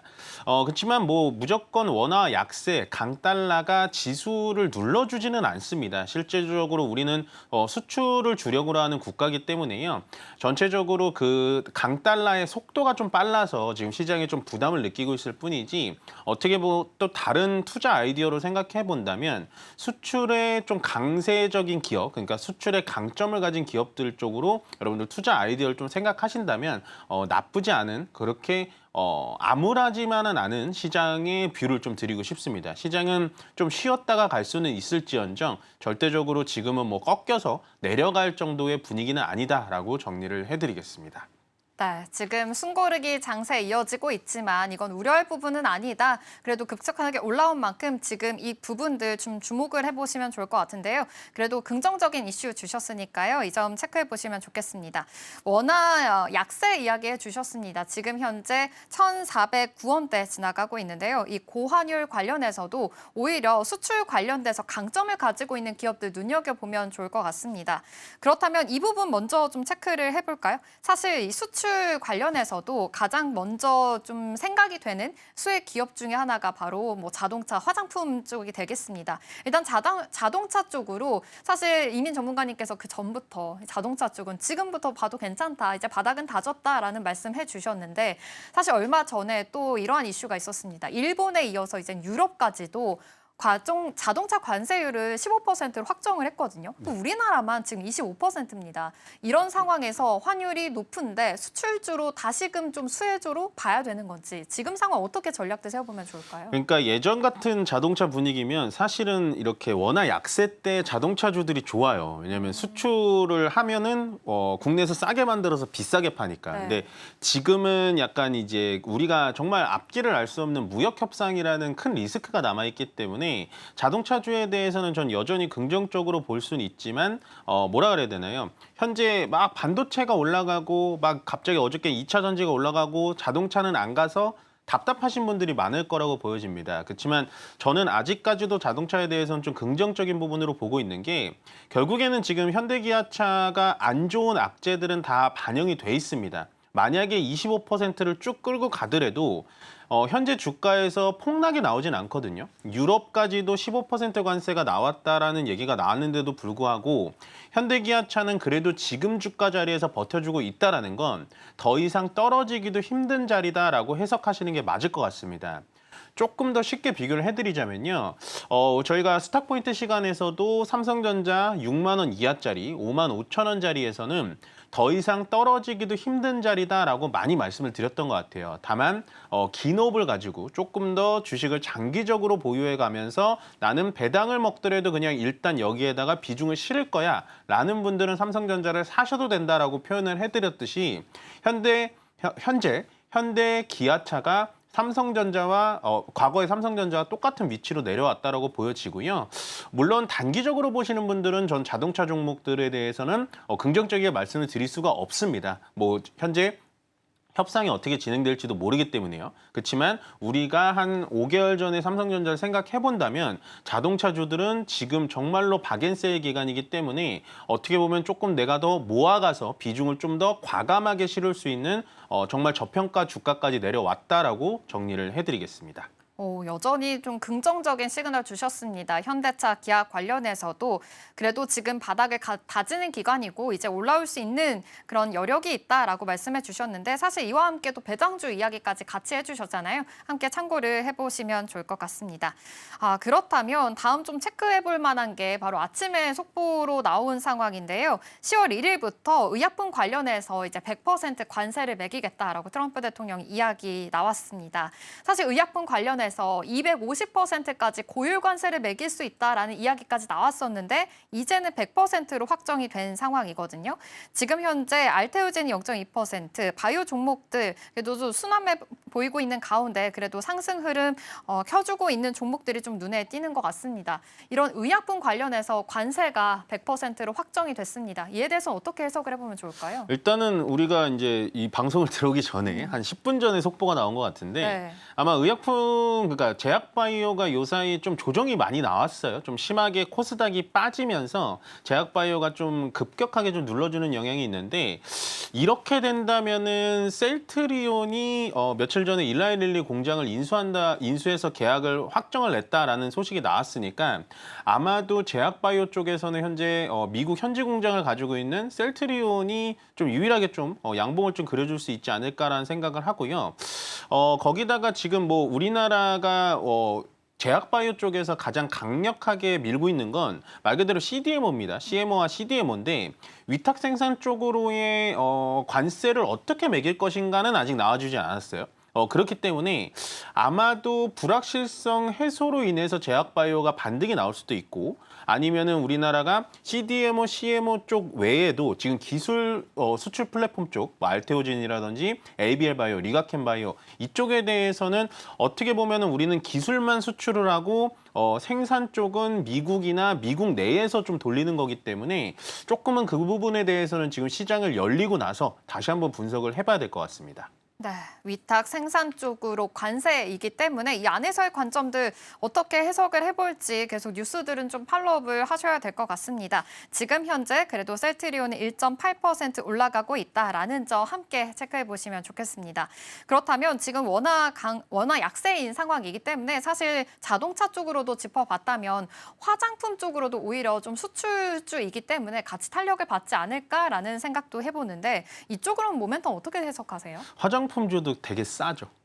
많이 내려왔죠. 네. 네. 그러니까 자동차가 좀 답답하다라고 한다면 네. 저는 화장품 쪽을 많이 보셨으면 좋겠습니다. 지금 일단은 화장품이 이제 어저께도 뉴스가 나온 게 뭐냐면 글로벌 자산운용사들이 점점점 지분을 늘려가고 있어요. 뭐 지금 APR의 부스터 프로를 갖고 있는 APR도 어저께 보시면은 JP모건 쪽에서 5% 이상 공시를 냈고 거기다가 지금 싱가포르 국부펀드에서 코스맥스 아시죠? 뭐 OEM의 최강자라고 불리는 코스맥스의 지분 5% 공시가 나왔고 그다음에 이제 우리나라 국내 자산 운용사지만 VIP 자산 운용사라는 게 있습니다. 거기는 이제 가치 투자로 되게 유명한데요. 달바글로벌이라는 회사를 5% 이상 공시를 했다라는 사실은 결국에는 지금 개인들 말고도 기관 쪽에서도 화장품은 좀 싸게 내려와 있구나라고 판단을 하는 것 같습니다. 지금 세 가지 종목, 코스맥스, 뭐 APR, 달바글로벌 이 세 가지 종목은요 공통점이 있어요. 딱 보시면 코스맥스만 조금 논외로 보자면 일단은 달바글로벌과 기타 상품들이 아마존에서 굉장히 탑티어 제품들이 많기 때문에 전체적으로 화장품 종목에 대해서는 저는 지금도 박앤세일이다. 충분히 모아갈 수 있다라는 의견 전달해드리겠습니다. 네, 역시나 화장품 쪽으로는 긍정적인 의견 주셨습니다. 지금 박앤셀이다 이렇게 말씀해주신 종목들, 섹터들이 좀 있는데요. 이 점 참고해 보시면서 투자 아이디어들 잘 세워보시면 좋겠습니다. 본격적으로 우리 시장 출발해 보도록 하겠습니다.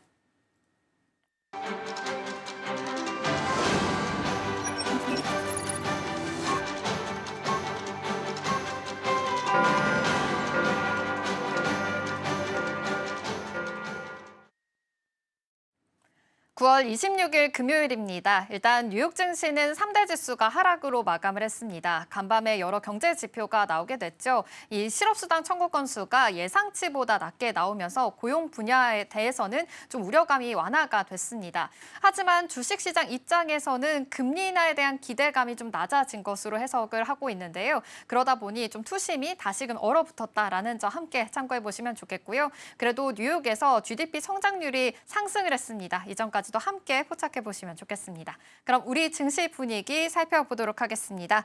네, 오늘 우리 증시 양시장 하락으로 출발합니다. 코스피가 0.89% 하락하면서 3,440포인트 선 지나가고 있고요. 코스닥도 0.56% 하락하면서 847포인트 선 지나가고 있습니다. 특히나 코스피가 수요일에 이어서 계속해서 좀 숨고르기 장세에 들어가고 있는데요. 이 점 함께 포착해 보시면서 외국인들의 수급이 계속 들어올 수 있을지도 보시면 좋을 것 같습니다. 그렇다면 시가총액 상위 종목 코스피 1위부터 5위 살펴보겠습니다. 네, 오늘 5개 종목 모두 다 쉬어가는 흐름입니다. 삼성전자가 1.16% 하락하면서 85,100원 선 지나가고 있고요. SK하이닉스 또한 2.6%, 3% 가까이 지금 빠지고 있는 양상입니다. 사실 이 미국에서도 계속해서 이 기술주 전반적으로 좀 더 약세 흐름을 보였기 때문에 어제 이어서 오늘도 지금 우리나라 반도체 투톱에서도 힘을 많이 못 내고 있다라는 소식 체크해 보시면 좋겠고요. LG 에너지 솔루션도 1.8% 하락하고 있습니다. 삼성 바이오로직스 또한 2.4% 하락하고 있는 상황입니다. 이 밖에 하나 에어로스페이스 오늘 방산주 쪽으로는 다시 좀 올라오는 모습이고요. 셀트리온 말씀해 주셨다시피 지금 의약품 관련해서 관세가 확정이 됐습니다. 1.8% 지금 상승 흐름 보여지고 있다라는 점까지 체크해 드리겠습니다. 그럼 코스닥의 분위기도 이어서 체크해 보도록 하겠습니다. 네, 오늘 코스닥의 분위기가 지금 시가총액 1위부터 15위까지 모두 다 파란불 켜고 있는 상황입니다. 전반적으로 약세 분위기 짙어지고 있는데요. 알테오젠도 0.11% 빠지고 있고요. 에코프로 그룹주들 어제는 그래도 상승 흐름이었었는데 오늘 2% 조정 다시 나오고 있습니다. 이 점 체크해 보시면 좋겠고 펩트론과 레인보우 로보틱스 또한 오늘 하락 흐름 이어지고 있습니다. 오늘 바이오 전반적으로 지금 의약품 관세율이 확정됐다라는 소식이 나왔는데도 같이 좀 이와 함께 역시 관세율에 좀 적응이 돼서 바이오 종목들이 전반적으로 빠지는 흐름 보여지고 있으니까요. 이 점까지도 같이 체크해 보시면 좋겠습니다.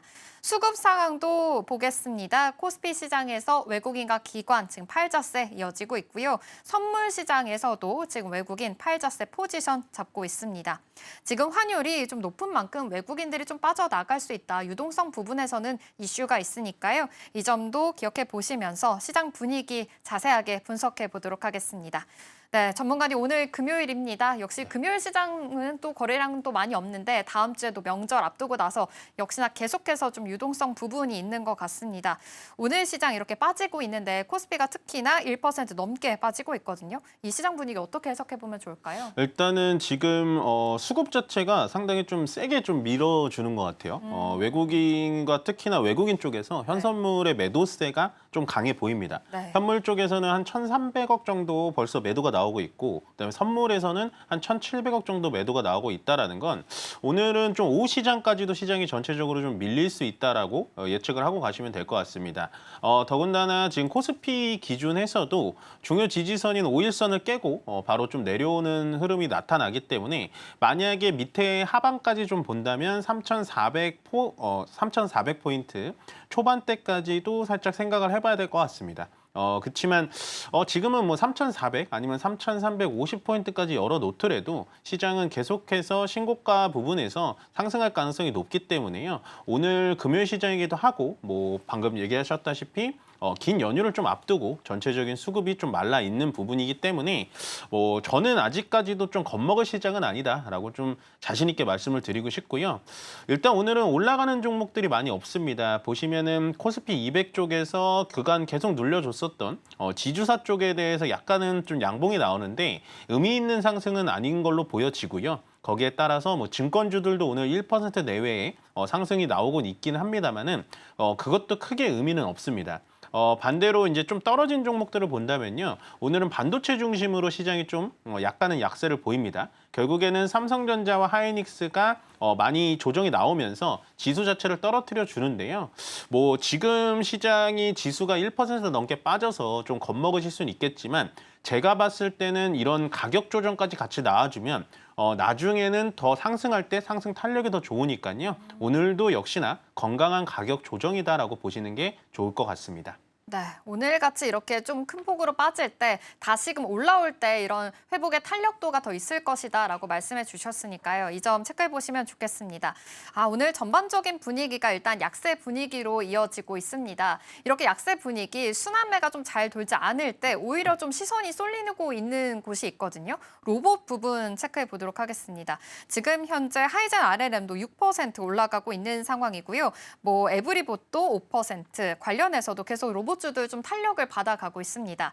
사실 전문가님, 이 로봇주들 네. 좀 테마성으로 인해서 계속 수급이 안 들어올 때 이쪽으로 수급이 좀 쏠리는 그런 현상들도 있잖아요. 네. 오늘 그런 분위기라고 봐야 되는 걸까요? 왜 이렇게 오늘 로봇주들이 강세를 보이는 거죠? 그러니까 로봇주들을 얘기하기가 참 어려운 게 뭐냐면 만약에 오전에 내가 로봇주를 딱 들어가서 네. 수익이 5%가 났어요. 그러면 그냥 팔아야 돼요.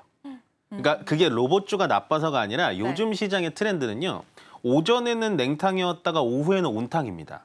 그만큼 오전에 시장을 끌어줬던 주도주들이 오후에는 윗꼬리를 남기고 빠지고요. 오후에는 갑자기 어느덧 느닷없이 슈퍼스타가 나타나서 시장을 다시 끌어주는 그런 좀 되게 어려운 시장이에요. 그래서 로봇주만 딱 얘기 드리는 게 아니라 오늘도 오전 시장은 지금 로봇주들이 로봇 테마로 끌고 가고 있지만 네. 아마 이게 오후장까지 지속될 것인가라는 거를 확신드리기가 요즘에 오전 시황에서 말씀드리기가 굉장히 어렵습니다. 난이도가 높다라고 보시면 돼요.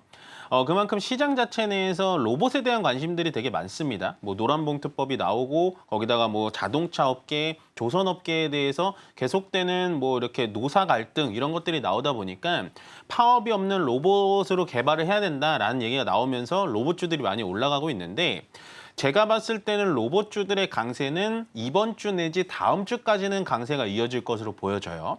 그 이유가 뭐냐면 다음 주가 지나고 추석 연휴가 지나게 되면 이제는 실적 발표 시즌이라는 게 돌아옵니다. 그러면 제가 로봇주들 중에서 가장 아킬레스건으로 여기는 게 로봇은 꿈과 테마 그리고 재료가 좋지만 숫자가 나와주지 않는 게 가장 약점입니다라고 말씀을 드렸는데요.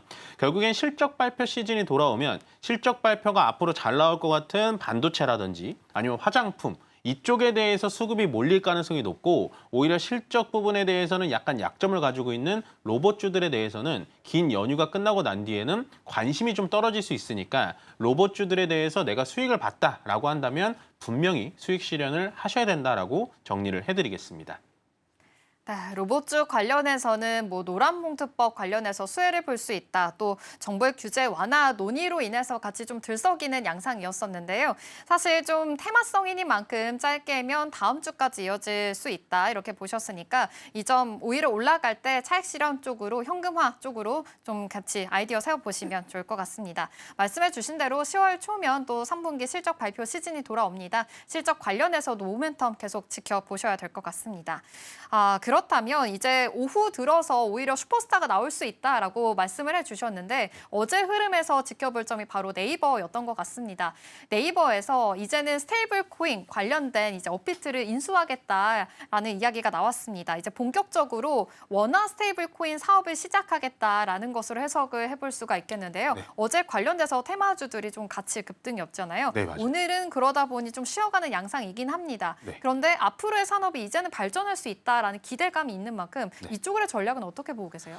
저는 스테이블 코인은 여전히 좋다라고 생각을 하고요. 물론 원화 스테이블 코인이라는 시장이 커지지는 않을 거예요. 근데 제가 말하는 건 우리는 주식 투자자이기 때문에 글로벌, 특히나 미국, 중국 다 하고 있잖아요. 여기로 다 몰아가고 있는데 우리만 늦게 갈 필요는 없다라는 거죠. 그런 의미에서 어저께 뭐 네이버와 두나무 지분 교환 뭐 공시가 난 건 아니에요. 확정이 난 건 아니지만 어쨌든 그 부분에 대해서 네이버가 먼저 한 발자국 움직였다라는 게 아마 시장에선 관심을 받아주면서 이 큰 종목 40조 가까이 되는 종목이 네. 11% 가까이 올랐다라고 보시면 됩니다. 그치만 지금 공시가 나왔어요. 어저께 확정되지 않았습니다라고 공시가 나왔지 사실과 무관합니다라고 공시가 나온 건 아니에요. 그만큼 시장에서는 현재 네이버와 두나무에 어느 정도 얘기가 되고 있구나라고 생각을 해주시면 될 것 같고요. 아마도 두나무의 지분을 지금 갖고 오게 된다면 50% 이상 가져가기 힘들 것 같습니다. 네이버에서 한 30% 정도로 예상하고 있는데 만약에 두나무 지분을 갖고 와서 스테이블 코인 쪽에 대해서 시장이 확대가 된다면 네이버 쪽에서는 더할 나위 없이 좋아 보입니다. 특히나 두나무라는 회사 자체는요. 1조 원의 영업이익을 남기는 회사입니다. 그게 만약에 들어온다면 결국에는 네이버 쇼핑, 그다음에 네이버 페이에 스테이블 코인을 연동을 시켜가지고 정말로 현금 없는 그리고 신용카드가 없는 그런 사회를 만들 수 있을 것 같고 현재 네이버 쇼핑이라든지 네이버 페이가 카드사에 대해서 내는 수수료 부분에 대해서도 절감할 수 있기 때문에 저는 네이버는 여전히 긍정적으로 보는데요. 일단 어저께는 저는 오버슈팅이 좀 나왔다라고 보여지고 오늘도 음봉으로 지금 약간은 좀 약보합 정도로 멈춰 있긴 한데 현재는 매물대에서 좀 걸려 있기 때문에 기술적으로 본다면 어저께 오버슈팅을 오늘은 좀 차익 실현 매물이 나오지 않을까라고 해서 현재 25만 5천 원짜리를 간단하게 넘어가기는 좀 쉽지는 않아 보인다라고 말씀드리겠습니다. 네. 그럼에도 불구하고 스테이블 코인 쪽으로는 그래도 긍정적인 시그널 주셨습니다. 지금 해외에서는 이미 스테이블 코인 관련해서는 이제 법안 관련된 규제 관련해서는 계속해서 움직임이 나오고 있기 때문에 우리나라에서도 이런 규제들이 계속 나오게 될지 이제 앞으로 실제 인수까지 이루어지게 될지 눈여겨보시면 좋겠네요. 그렇다면 마지막으로 요즘에 구리 가격이 계속해서 올라가고 있습니다. 16개월 만에 최고치를 또 찍고 있는 상황인데요. 그러다 보니 구리 관련된 종목들도 들썩일 수밖에 없습니다. 아무래도 이거는 뭐 테마성으로 봐야 되는지 이렇게 들썩일 때 그래도 나도 같이 들어가 봐야 되는지 이쪽으로 전략은 또 어떻게 볼 수 있을까요? 저는 구리 가격은 좀 보셨으면 좋겠어요. 네, 네. 앞으로도 좀 올라갈 가능성이 높거든요. 그래요? 구리가 이제 경제의 닥터코퍼라고 해가지고 경제가 앞으로 막 이렇게 활성화가 되면 구리가 많이 필요해서 구리값이 올라가거든요. 근데 지금 구리값은 경제 활성화 때문에 구리가 올라가는 게 아니라 구리 광산들이 점점 사건 사고가 좀 많아지는 것 같아요. 그래서 전체적인 생산량이 좀 줄어드는 것 같고 금값이 또 많이 올랐잖아요. 네. 그럼 금값이 올라가면 은값도 따라 올라갑니다. 그래서 은값도 이번 달만 해도 되게 많이 올랐어요.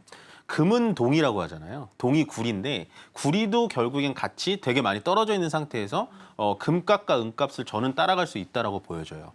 다만 지금 구리 관련된 종목들이 좀 작은 종목들이 좀 많습니다. 뭐 대표적으로 이구산업 같은 종목들이 이제 구리의 대표적인 테마 종목이라고 볼 수가 있는데 너무 그렇게 작은 종목은 하지 마시고요. 구리 관련돼서 가장 좀 할만하고 좀 우리가 들어가 볼 만하고 했던 종목은 제가 봤을 때는 풍산이라는 종목입니다. 물론 풍산이 이 총탄 쪽에 대해서 방위산업체 쪽으로도 엮여 있기는 한데요. 결국에는 풍산이 방위산업 반, 그다음에 구리 생산률 반, 뭐 이렇게 전체적인 사업 포트가 꾸려져 있기 때문에 풍산 관련된 종목들이 구리 관련된 종목으로 풍산을 보시는 게 가장 좀 편안한 선택이 되지 않을까라고 생각을 하고 다시 한번 말씀드리지만 구리 쪽에 대해서는 단기적인 테마로 본다라기보단 저희가 봤을 때는 결론적으로 구리는 가격 상승률이 충분히 나올 수 있기 때문에 이것도 말 그대로 조금은 긴 호흡으로 보시는 게 좋아 보인다라고 정리를 해드리겠습니다. 네, 금운동 중에 동해에 속하는 구리 가격마저 지금 올라가고 있는 상황입니다.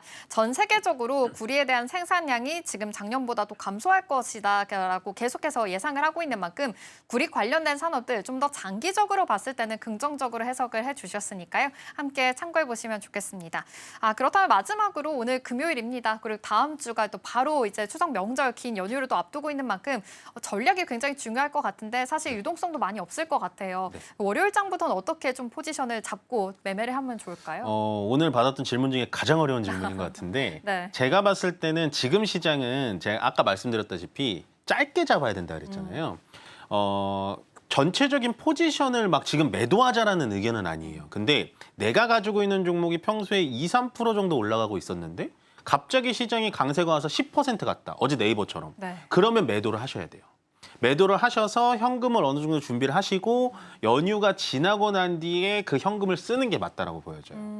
지금 이게 좀 착각하시는 분들이 그럼 지금 주식을 다 팔고 연휴 지나고 또 그때 살까요? 라는 분들이 있는데 그러면 못 삽니다. 내 비중이 어느 정도 주식에 들어가 있어야 물타기라는 게 나오고 추가 매수라는 게 나오기 때문에 지금은 반도체 중심의 시장이 계속해서 돌아갈 것 같아요. 그래서 반도체 외에 다른 테마가 갑자기 급등이 나온다라고 하면 분명히 매도를 하셔서 현금 확보를 조금은 하셔도 된다라는 의견 정리해드리겠습니다. 네. 사실 또 연휴 동안 어떠한 불확실성이 또 있을 수 있다라는 좀 이런 무서운 우려감이 있으니까요. 이 점을 생각해 봤을 때는 이렇게 올라갔을 때 현금하는 전략들도 필요하다라는 코멘트 주셨습니다. 이 점까지도 함께 참고해 보시면 좋겠습니다. 스탁포인트는 여기서 마치도록 하겠습니다. SCB 이민 전문가와 함께했습니다. 고맙습니다. 네, 고맙습니다.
네, 계속해서 캐스팅콜로 이어가 보도록 하겠습니다. 오늘 도움 말씀에는 주식회사 플래처 김덕호 대표 자리해 주셨습니다. 대표님 어서 오세요. 네, 반갑습니다.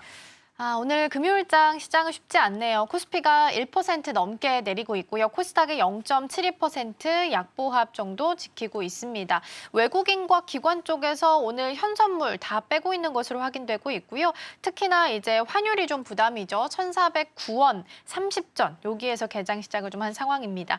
전반적으로 오늘 좀 내리고 있는 분위기인 것 같은데 어떻게 해석을 좀 해보면 좋을까요? 물론 이제 시장이 오늘 이제 주말 효과도 늘 있다 보니까 조정이 좀 나오지 않겠느냐라는 얘기는 자주 들으셨을 것 같아요. 그리고 최근에 이제 증시가 2주, 3주 동안 굉장히 좋은 움직임을 보이다 보니까 어떻게 보면 단순히 차익 매물이 좀 나올 때가 되기도 했죠. 우리가 기간별로 봤을 때도 이제 큰 연휴 기간도 있다 보니까요. 여기 이제 또 중국 같은 경우에도 국경절하고 이제 중추절이 또 이제 10월 초순부터 그렇죠. 또 앞당겨 있기 때문에 우리나라랑 거의 비슷하게 이제 명절 좀 길이가 좀 있습니다. 그러면 결국에는 지금 오늘 시장에서 빠지는 종목들 같은 경우는 당연히 이제 중국 자본들도 좀 빠질 수 있는 것이고요. 또 여기 이제 우리나라 국내 기관들 같은 경우에는 일단 실적 시즌에 대비를 해서 일단 포트폴리오가 지금 이제 어떤 비중이 좀 종목이 좀 많이 올라갔다. 그러면 차익 실현을 해서 좀 비중을 좀 조정을 할 수는 있을 거라고 저는 보고 있어요. 그래서 너무 우려할 사항은 아니다라고 좀 판단을 하고 있고요.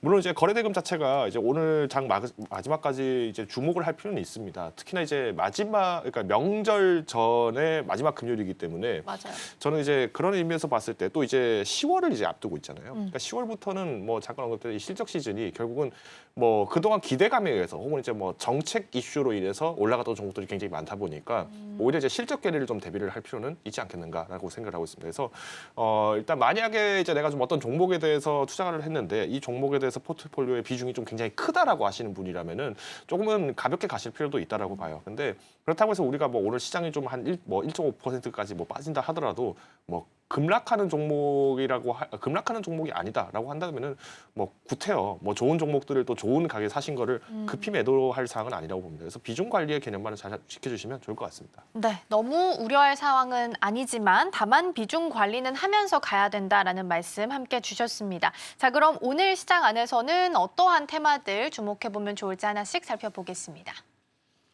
네, 오늘 첫 번째 테마는 증권을 준비를 했는데 사실 가장 움직임이 좀 나오는 건 자전거 쪽이긴 합니다. 세계 최대 생산하고 있는 대만 자전거 업체를 미국 쪽에서 수입 금지를 내리면서 어제부터 조금 움직임이 있죠. 다만 이쪽은 시총이 좀 너무 작은 쪽이다 보니까 제외를 했고요. 그 다음으로 본다면 증권 쪽, 오늘은 오히려 관세에 좀 영향 덜 받는 여행이나 뭐 아니면 게임주 이런 쪽도 움직임 나타나는데 증권 같은 경우에는 어제 이재명 대통령이 월가에서 투자 설명회를 열었었죠. 그때 이제 한국에 마음 놓고 투자해라라는 이야기를 내놓긴 했습니다. 정책에 대한 코멘트가 좀 나와서 가는 건지 오늘 증권 쪽도 흐름 나쁘지 않고요. 유진투자증권이 6%대, 미래에셋증권도 3%대 흐름 이어가고 있습니다. 두 번째 열어볼게요.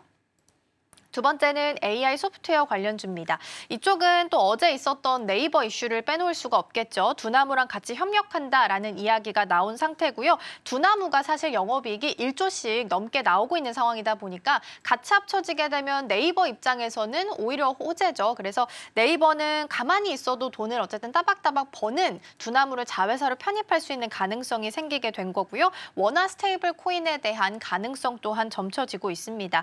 다만 이러한 내용 때문에 비상장 거래 쪽에서 두나무 쪽이 급락세가 나왔다라는 부분도 함께 체크해 보시면 좋겠습니다. 네이버가 오늘 좀 시작할 때 좀 내리나 싶었는데 다시 좀 플러스권으로 돌려 세웠네요. 1.3%대 상승불 현재 켜져 있습니다. 다음 열어볼게요. 다음은 뷰티입니다. 오히려 중국과 좀 연관이 되어 있는 쪽이 오늘 좀 강한 것 같아요. 앞서서 대표님께서 힌트 주신 것처럼 국경절이 이제 얼마 남지 않아 있다 보니까 여행주도 오늘 좀 올라오고요. 중국 쪽 연관되어 있는 쪽 그리고 게임도 오늘은 좀 올라오네요. 지금 네이버가 1.38% 오름세 있고 넵튠이 0.33% 정도 현재 강보합 정도 시연하는 모습 나타나고 있습니다. 다만 이제 굵직굵직한 게임주는 좀 내리고 있어서 게임주 안에서도 흐름이 다 동일한 건 아니다라는 부분도 함께 보셔야겠고요. 오히려 뷰티 쪽 그리고 김밥 관련한 음식료 쪽도 오늘 좀 수급 들어오는 모습 나타나면서 시장을 좀 방어해주고 있다라는 부분 함께 챙겨보도록 하겠습니다. 자, 그럼 먼저 AI 소프트웨어부터 출발을 좀 해보도록 하겠습니다. 네이버 이야기를 가장 먼저 좀 포문을 열고 넘어가 보도록 할 텐데요. 두나무랑 같이 포괄적 주식 교환 소식에 주가가 좀 급등을 했습니다. 네이버가 협력은 맞지만 확정된 건 아니다라고 했지만 어쨌든 협력된 건 확실한 거기 때문에 주가는 좀 반응을 하고 있는 것 같습니다. 그러면 추세 사이클의 첫 신호탄이 됐다라고 대표님도 보세요?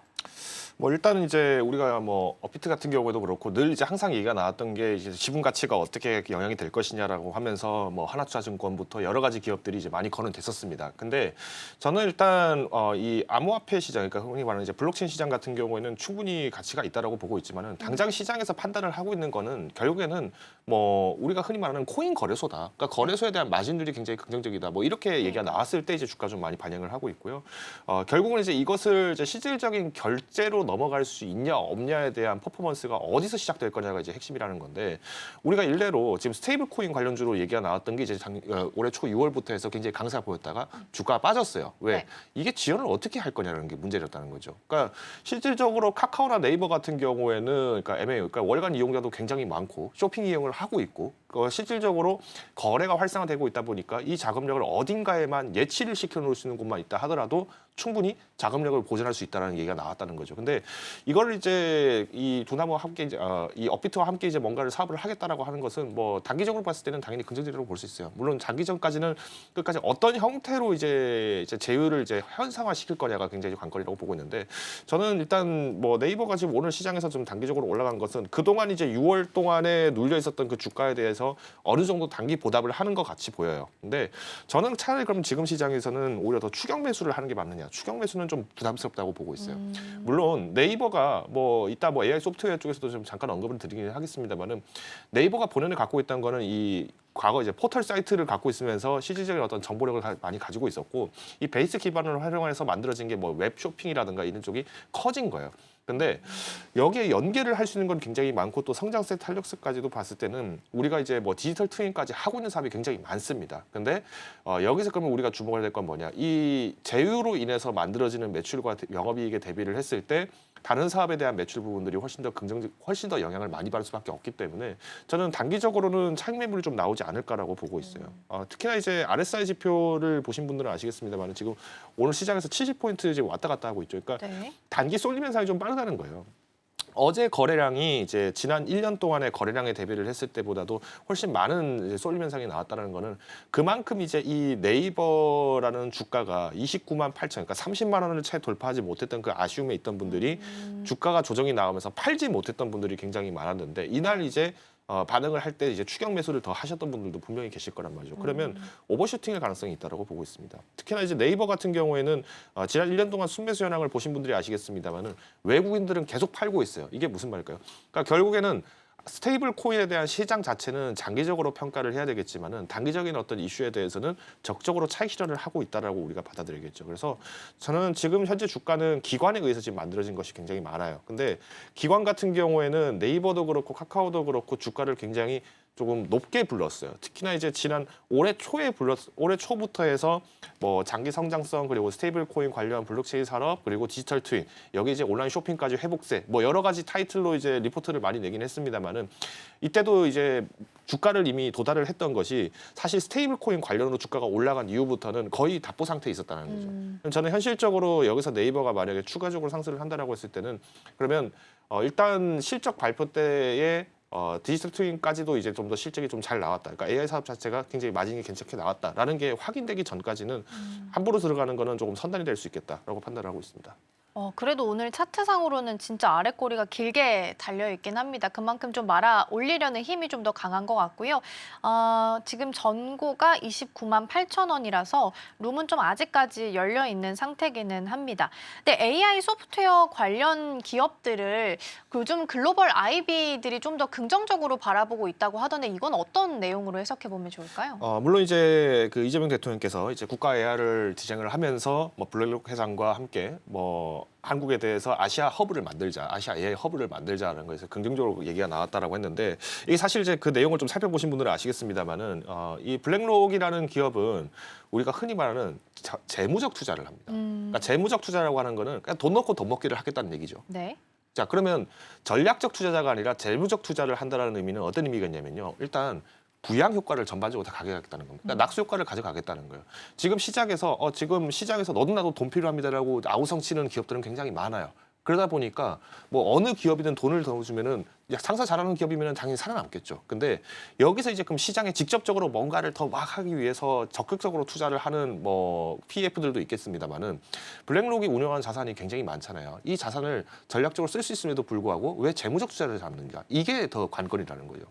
자, 분명히 그만큼 자금력이 있고 집행력이 있고 굉장히 전 세계적으로 큰 인프라를 갖고 있는 기업이 재무적 투자를 남다는 거는 일단 한국 시장 자체에 대한 특징을 보셔야 돼요. 한국 시장은 첫 번째, 다른 나라에 비했을 때 뭐 우리가 흔히 말하는 IT 강국이라고 얘기를 하지만 사실 우리 국민들은 그걸 잘 체감을 못해요. 뭐 어딜 가도 와이파이 터지고 어딜 가도 한 번씩 5G도 먹통이더라 뭐 이런 얘기를 하는 걸 보면은 당연히 IT 국가 맞습니까라고 얘기하시는 분들도 많은데 해외 나가보면 차이가 다르죠. 미국만 하더라도 인터넷 속도가 굉장히 느리잖아요. 그러니까 이런 걸 봤을 때 가장 기술적인 집약이 잘 되어 있는 미래 버전의 IT 국가들, 그러니까 흔히 말하는 전 세계적으로 이런 IT 기술이 확보가 되고 확장이 되었을 때를 산정했을 때 그러면 이 정제된 데이터를 어떻게 쓸 수 있는가가 굉장히 관건이라는 거죠. 그래서 지금 블랙록이 원하는 거는 간단합니다. 전반적으로 시장 전체가 다 탄탄하게 되어 있으니 여기서는 큰 힘을 들이지 않겠다라는 거죠. 그리고 거기서 옥석만 골라 가겠다라는 얘기인데 그러면 여기서 이제 핵심은 왜 한국의 AI 기업들에게 투자를 하려고 하느냐. 차라리 그 돈을 미국에 있는 오픈 AI에다가 돈을 더 넣으면은 더 큰 돈 벌 수 있지 않을까요? 생각을 하시는 분들이 많을 거란 말이에요. 근데 여기서 차이가 있습니다. 자, 대부분의 자금들은 다 이미 투자가 되어 있겠죠. 네. 근데 한국의 시장에 대한 성장성은 무엇을 요구를 하는 거냐면은 저는 흔히 말하는 이제 디테일을 좀 잡고 싶어 하는 거다라고 보고 있어요. 대표적으로 우리나라에 지금 뭐 소버린 AI 출범을 할 것이다 뭐 얘기는 나오고 있는데 소버린 AI가 나온다라고 치더라도 결국에는 그 데이터는 우리나라 사람들이 쓰고 있는 데이터인 경우가 대부분 많아요. 그리고 지금 현재 많은 AI 소프트웨어 기업들이 지금 사용하고 있는 라인들 같은 경우는 다 미국계 기업들을 다 활용해서 지금 만들어진 연계된 서비스도 굉장히 많이 있단 말이죠. 그러면 여기서 우리가 주목해야 될 건 뭐냐면은 우리가 흔히 말하는 범용 데이터, 빅데이터라는 이름에서 만들어진 이런 채널들은 너무나도 많고 데이터량 자체가 다릅니다. 그래서 뭐 우리가 지금 중국의 딥시크도 굉장히 경계를 해야 된다고 하는 이유가 뭐냐면 10억이라는 인구가 검색 한 번을 하는데 거기에 대해 얼마나 많은 토큰들이 사용되겠습니까? 이것만 보더라도 경쟁의 규모 자체로만 봤을 때는 우리가 쉽게 이기기는 어려워요. 그러면 결론적으로 이 외장애들이 다 이제 지금 한국의 기업에 투자를 하는 원인은 하나밖에 없습니다. 마이크로 데이터입니다. 그러니까 산업 현장에서 어떤 식으로 맞춰지는가. 그러니까 우리나라는 기본적으로 쉽게 생각하면은 우리가 반도체로 얘기를 드리면은 팹리스 같은 업체인 거죠. 당장에 파운드리 설비들은 굉장히 많이 있다라고 칩시다. 근데 우리나라에 굉장히 강한 이유 중 하나가 이 팹리스 업체들 같은 경우에는 기업별로 요구하는 반도체 칩 설계를 굉장히 잘 해주잖아요. 그러니까 결국에는 내 입맛에 맞는 거에 따라서 어떻게 얘들이 일을 하는가. 그럼 이 데이터들은 왜 이런 데이터들이 강해졌는가를 대해서 그걸 니즈가 굉장히 많다라는 거죠. 그래서 산업 맞춤형 이제 구독 서비스 같은 경우에는 굉장히 긍정적으로 저는 보고 있습니다. 특히나 이제 여기에 거론이 굉장히 많이 되는 게 뭐 한글과 컴퓨터죠. 왜? 대한민국 공무원들 워드 안 씁니다. 다 한글 쓰잖아요. 군대 가도요 워드 안 씁니다. 다 한글 씁니다. 엑셀 겨우 쓰고 있고요. 나머지 다 한글로 보고서 만들잖아요. 그러니까 저도 그런 모습들을 보면서 어떤 생각이 드냐면은 여전히 독점적인 시장에 대해서는 그 독점적인 내부에 대한 어떤 데이터들이 왜 이런 형태로 가는가가 굉장히 중요하기 때문에 여기에 투자가 들어간다고 보면 됩니다. 자, 그러면 여기서 그러면 이제 우리가 AI 서비스들을 이제 소프트웨어 관련주들이 굉장히 많은데도 불구하고 그러면 어떤 종목은 또 갑자기 튀기도 하고 어떤 종목은 잘 간다 근데 잘 안 가거든요. 그러니까 그 원인이 뭐냐면은 거의 대부분의 지금 현재 AI 소프트웨어 기업들이 매출을 확장을 하고는 있는데 마진율이 잘 안 좋습니다. 왜냐?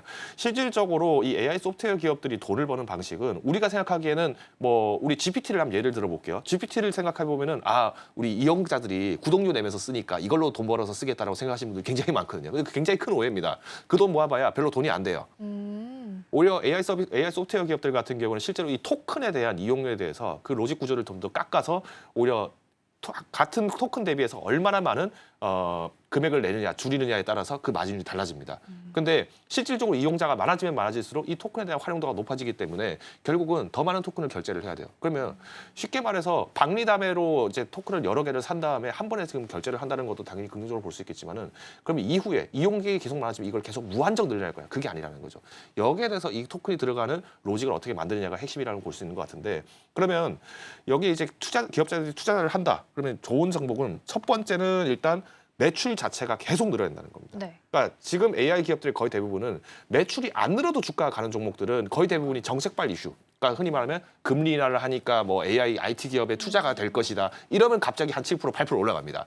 또 그게 아니면은 AI 산업에서 육성을 하겠습니다. 정부에서 발표가 나면은 그때 한 8%, 9% 올라가요. 그리고 한 2, 3일 뒤에 빠집니다. 그러니까 이런 모습들은 흔히 말해서 매출 자체가 전년도 대비했을 때 성장세가 뚜렷하지 않은 기업들이 거의 대부분 다수입니다. 그래서 제가 일례로 뭐 코난 테크놀로지 같은 기업들도 굉장히 좋아는 하지만은 제가 뭐 올해 초부터 이제 얘기를 할 때는 코난 테크놀로지도 좋은 기업이다. 기회가 있다. 그렇지만 플리토를 봐라. 플리토는 이미 흑자 전환까지 성공을 한 기업 아니냐. 그리고 매출이 안정적으로 나오고 있고 주요 관공서들하고 번역 서비스를 하고 있지 않느냐. 그러니까 이런 것들을 이제 디테일하게 보실 필요가 있다는 거예요. 그래서 저는 일단 지금 AI 기업들 같은 경우에는 물론 영업이익률이 사실 좋지는 않기 때문에 여기에 지금 우리가 모든 걸 다 올인을 한다. 특히나 이제 또 실적주가 앞서 있는 그러니까. 상황에서는 뭐 구태여 급하게 잡을 필요는 없다라고 봐요. 차라리 좀 실적 발표 이후에 접근을 하는 게 좀 더 바람직하다고 보고 있기 때문에 그래도 지금 최근에 증시가 좀 조정이 나오면서 어느 정도 이제 볼린저 밴드 상하단선 내에서 그러니까 박스권 내에서 좀 맞춰 있는 종목이라고 한다면은 저는 일단 매출 성장세가 좀 뚜렷했던 기업들 그리고 1분기에서 2분기 넘어갈 때 흑자 전환을 했거나 적자폭이 좀 많이 감소했던 기업들을 좀 보시는 게 어떨까라고 말씀을 드리겠습니다. 그러게요. AI 소프트웨어는 항상 매출 숫자가 잘 안 나오는 게 좀 문제기는 하죠. 그렇기 때문에 디테일하게 매출 단위 얼마나 나오는지 기업별로 좀 체크를 할 필요가 있다라고 말씀 주셨고 또 특히나 이제 실적 시즌이 곧 다가오고 있기 때문에 이후에 급하지 않게 조정이 좀 나왔을 때 들어가 보자라는 말씀 주셨습니다. 자, 그럼 이번에는 시선을 뷰티 쪽으로 옮겨보도록 하겠습니다. 사실 K뷰티 실적이 잘 안 나왔던 건 아니지만 우리 눈높이가 워낙 좀 높아져 있었던 상태이기 때문에 주가는 이를 반영하지 못하면서 지지부진하게 흐름을 좀 이어갔습니다. 자, 그러면 주가가 이렇게 흐름을 좀 타지 못하는 엇박자가 나는 이유는 어디서 찾아볼 수 있을까요? 비싸다고 느끼니까 파는 사람이 많았겠죠. 예, 이거는 정말로 8월 10일부터 해서 이제 화장품주들이 다 실적 발표를 했습니다. 근데 여기서 재밌는 사실이 뭐냐면은 화장품주들이 다 실적이 나쁘게 나냐? 아닙니다. 실적 잘 나왔어요. 전년 대비해서 뭐 20% 30%씩 성장했다더라. 뭐 영업이익률도 많이 올랐다더라. 뭐 이렇게 얘기가 나왔는데 유독 8월 10일 이후부터 해서 주가가 굉장히 많이 급락을 했단 말이죠. 자, 그럼 여기서 이제 주목을 할 건 뭐냐면은 왜 떨어졌는가? 자, 우리가 주식이라고 하는 거는 가격에 대한 메리트가 분명히 있는 거예요. 근데 우리가 성장성 대비를 했을 때 주가는 먼저 항상 늘 선반영을 합니다. 그렇죠. 자, 예를 한번 들어보죠. 우리 아모레퍼시픽을 한번 예를 들어볼게요. 네. 아모레퍼시픽 1년 전에 주가가 어땠습니까? 중국 시장에서 이제 굉장히 안 좋다 얘기가 나오고 중국 내 내수 부진 얘기가 나오면서 화장품주 한한령 해제 기대감 높다 했는데 결국은 어떻게 했죠? 주가가 박살났어요. 그렇죠. 그러니까 이런 현상들은 펀더멘탈에 대해서 어떤 수렴을 하고 있다는 거거든요. 근데 오히려 실적이 좋았는데도 불구하고 주가가 조정이 나왔다라고 한다는 거는 우리는 여기서 해석을 이제 두 가지를 봐야 됩니다. 첫 번째는 일단 가격 자체가 비싸게 지금 됐다라는 거는 시장에서 여기에 대한 섹터에 대한 선호도들이 굉장히 많이 높게 올라갔다는 거거든요. 근데 아이러니하게도 화장품주들의 거의 대부분이 8월 10일 전후로 해서 주가가 다 조정이 한 번에 나왔어요. 그 말은 한 번에 엑시트가 된 겁니다. 화장품주가 좀 빨리 갔다. 물론 네. 성장성 자체를 봤을 때나 어떤 펀더멘탈 구조로 봤을 때는 나쁘진 않다고 봐요. 근데 두 번째 원인도 문제가 있거든요. 화장품이 봄, 여름, 가을, 겨울 중에서 언제 많이 팔릴까요?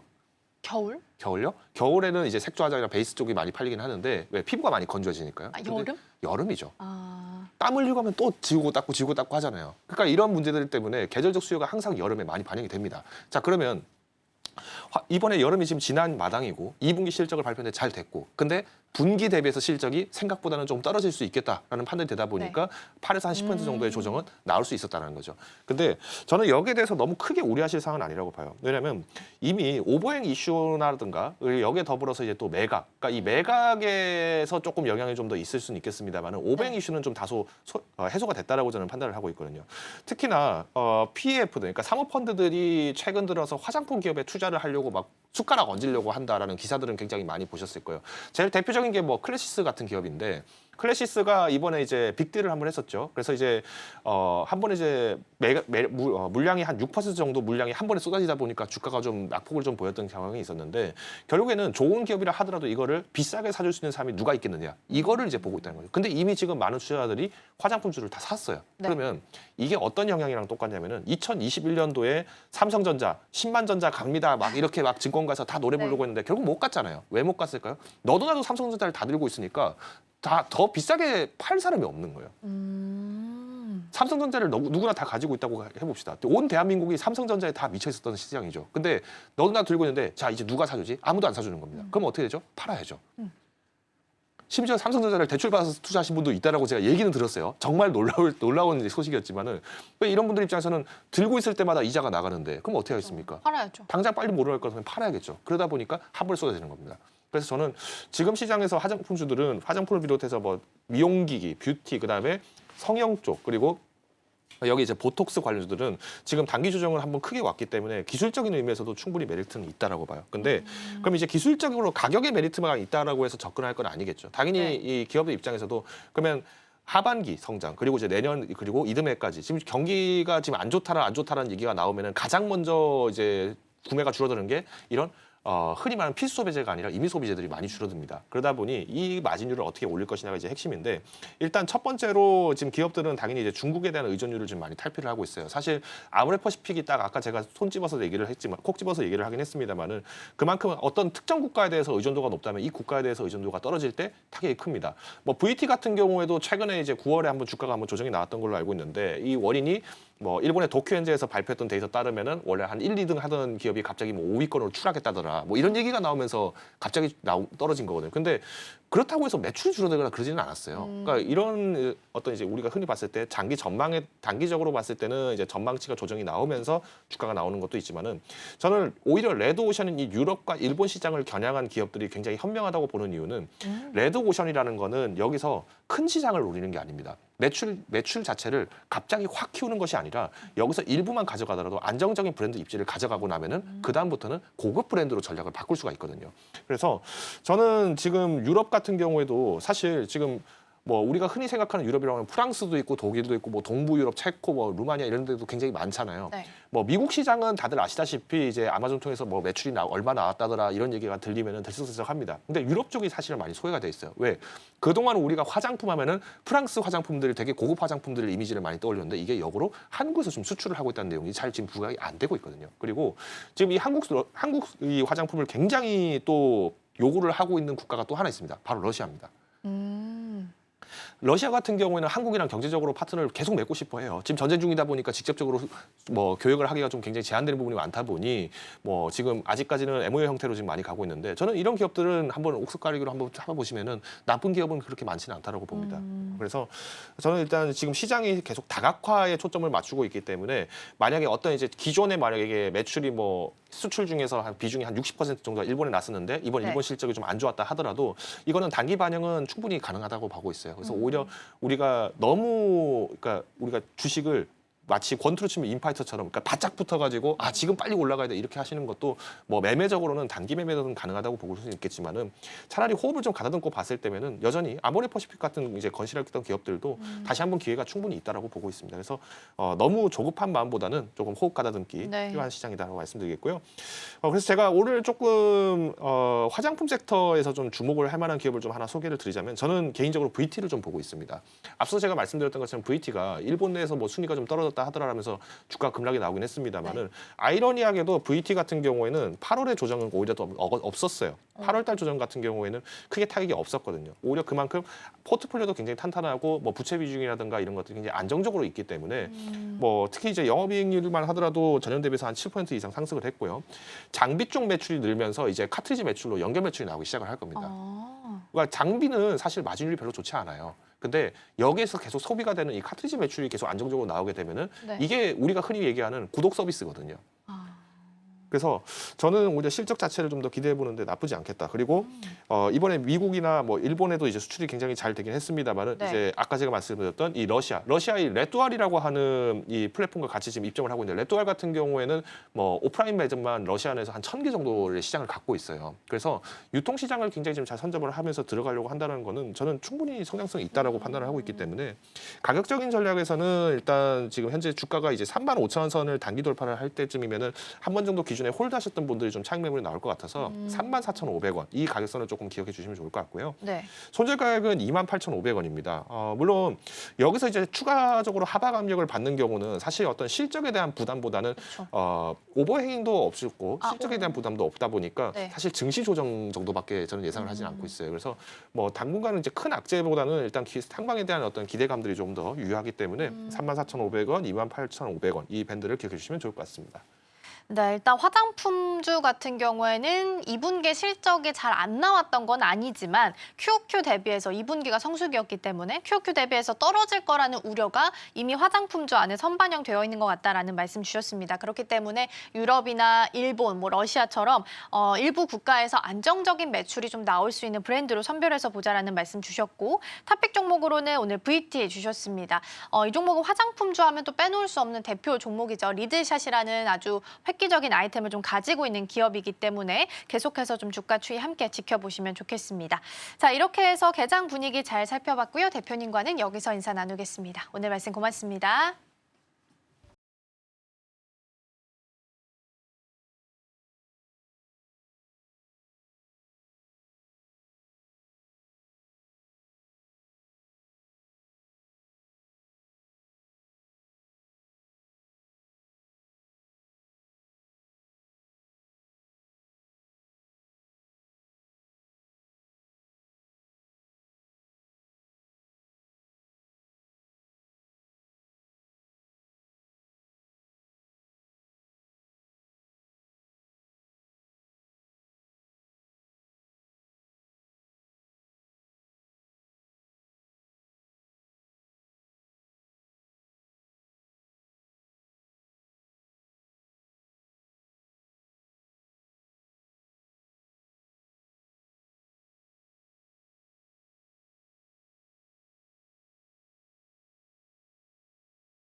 네, 지금 이 시각 시장 상황 한번 살펴보겠습니다. 간밤 미국에서는 이 2분기 GDP 확정치와 실업수당 청구 건수가 발표가 됐습니다. 결과만 놓고 봤을 때는 이 미국의 경제가 안정적인 성장세로 들어가고 있다는 것을 확인할 수가 있었는데요. 경제 지표는 잘 나왔지만 이 AI 버블론에 대한 우려감이 투자자들을 짓눌렀습니다. 호재보다는 불안감이 더 크게 작용을 하면서 뉴욕 3대 지수는 어제 간밤에 힘을 쓰지 못하고 내려앉았는데요. 어제 우리 양시장도 동반적으로 고개가 꺾였습니다. 그렇다면 지금 개장한 지 40분이 지난 지금 우리 시장은 어떤 흐름을 보이고 있을지 살펴보겠습니다. 지수부터 확인해 보겠습니다. 네, 코스피는 장 초반부터 개장하면서 낙폭이 컸습니다. 지금은 3,411선을 지나가고 있는데요. 1% 넘게 지금 하락하고 있는 모습 나타내주고 있습니다. 코스닥도 마찬가지로 오늘 하락 출발했습니다. 현재 839선 지나가고 있고요. 1.5% 넘게 지금 내려가고 있습니다. 자, 그렇다면 코스피 수급은 어떨까요? 이어서 살펴보겠습니다. 네, 오늘 코스피에서는 이 외국인과 기관이 동반 팔자세를 보이고 있습니다. 좀 많이 물량을 덜어내고 있는 모습들이 보이는데요. 외국인은 2,613억 원, 그리고 기관은 1,551억 원 물량을 덜어내고 있습니다. 사실 이 외국인 수급을 우리가 좀 주의 깊게 지켜봐야 합니다. 간밤에 환율이 또 크게 급등하기도 했고 다음 주까지 길게 이어지는 연휴 기간 동안 외국인의 수급에 있어서 공백이 발생할 수가 있기 때문에 앞으로 우리는 이 외국인의 자금이 어디로 흘러가는지를 잘 살펴봐야 할 텐데요. 그렇다면 코스닥 수급은 어떨지 이어서 살펴보도록 하겠습니다. 네, 코스닥도 마찬가지로 같은 그림을 그리고 있습니다. 외국인과 기관 모두 팔자세고요. 개인 홀로 물량을 담아내주고 있는 모습 확인해 볼 수가 있습니다. 자, 그렇다면 코스피 내에서 어떤 업종들이 상승하고 있을까요? 이어서 보겠습니다. 네, 오늘 코스피와 코스닥 시장에서는 마치 시험표에서 우등생을 좀 찾기가 힘든 분위기입니다.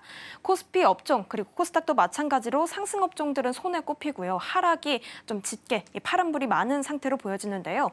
그 와중에 좀 자리하고 있는 업종들은 어떤 것들이 있는지 좀 살펴보겠습니다. 먼저 보험과 증권입니다. 어제는 하락 업종에 좀 자리를 하고 있었는데요. 오늘은 0.6% 각각 0.36% 상승하는 그런 분위기 나타내주고 있습니다. 이어서 전기값 수업과 음식료품이 뒤를 이어가고 있습니다. 자, 그렇다면 코스피에서 어떤 업종이 하락을 하고 있을까요?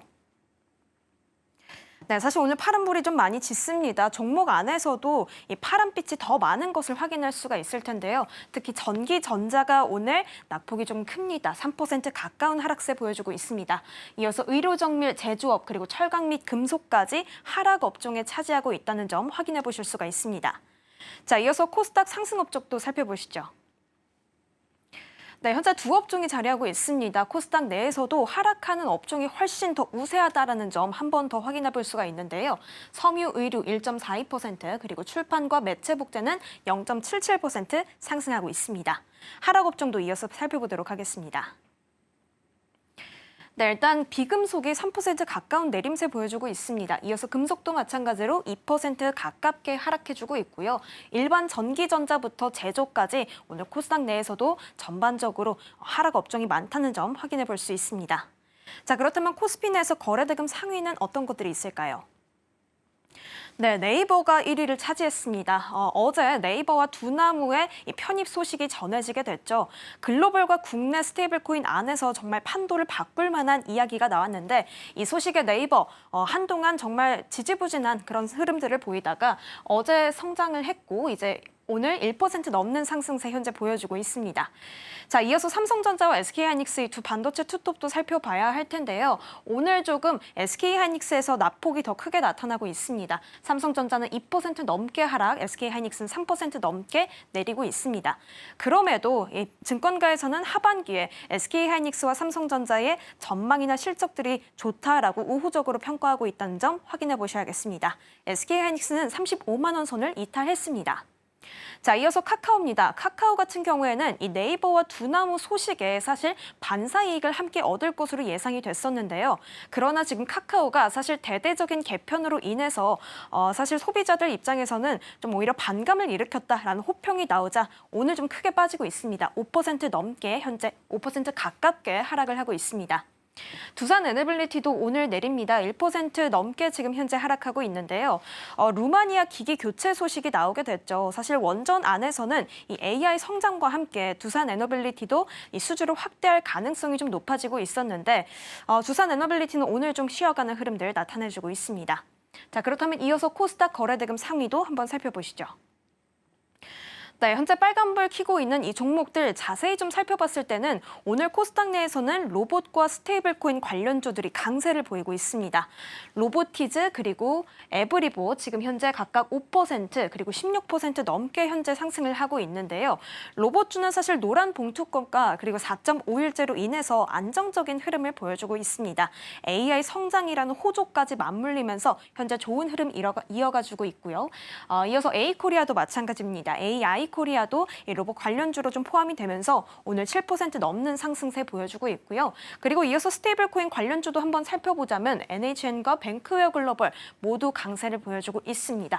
각각 4% 넘게 8% 넘게 상승해주고 있는 모습 보여주고 있습니다. 지금까지 시황센터였습니다.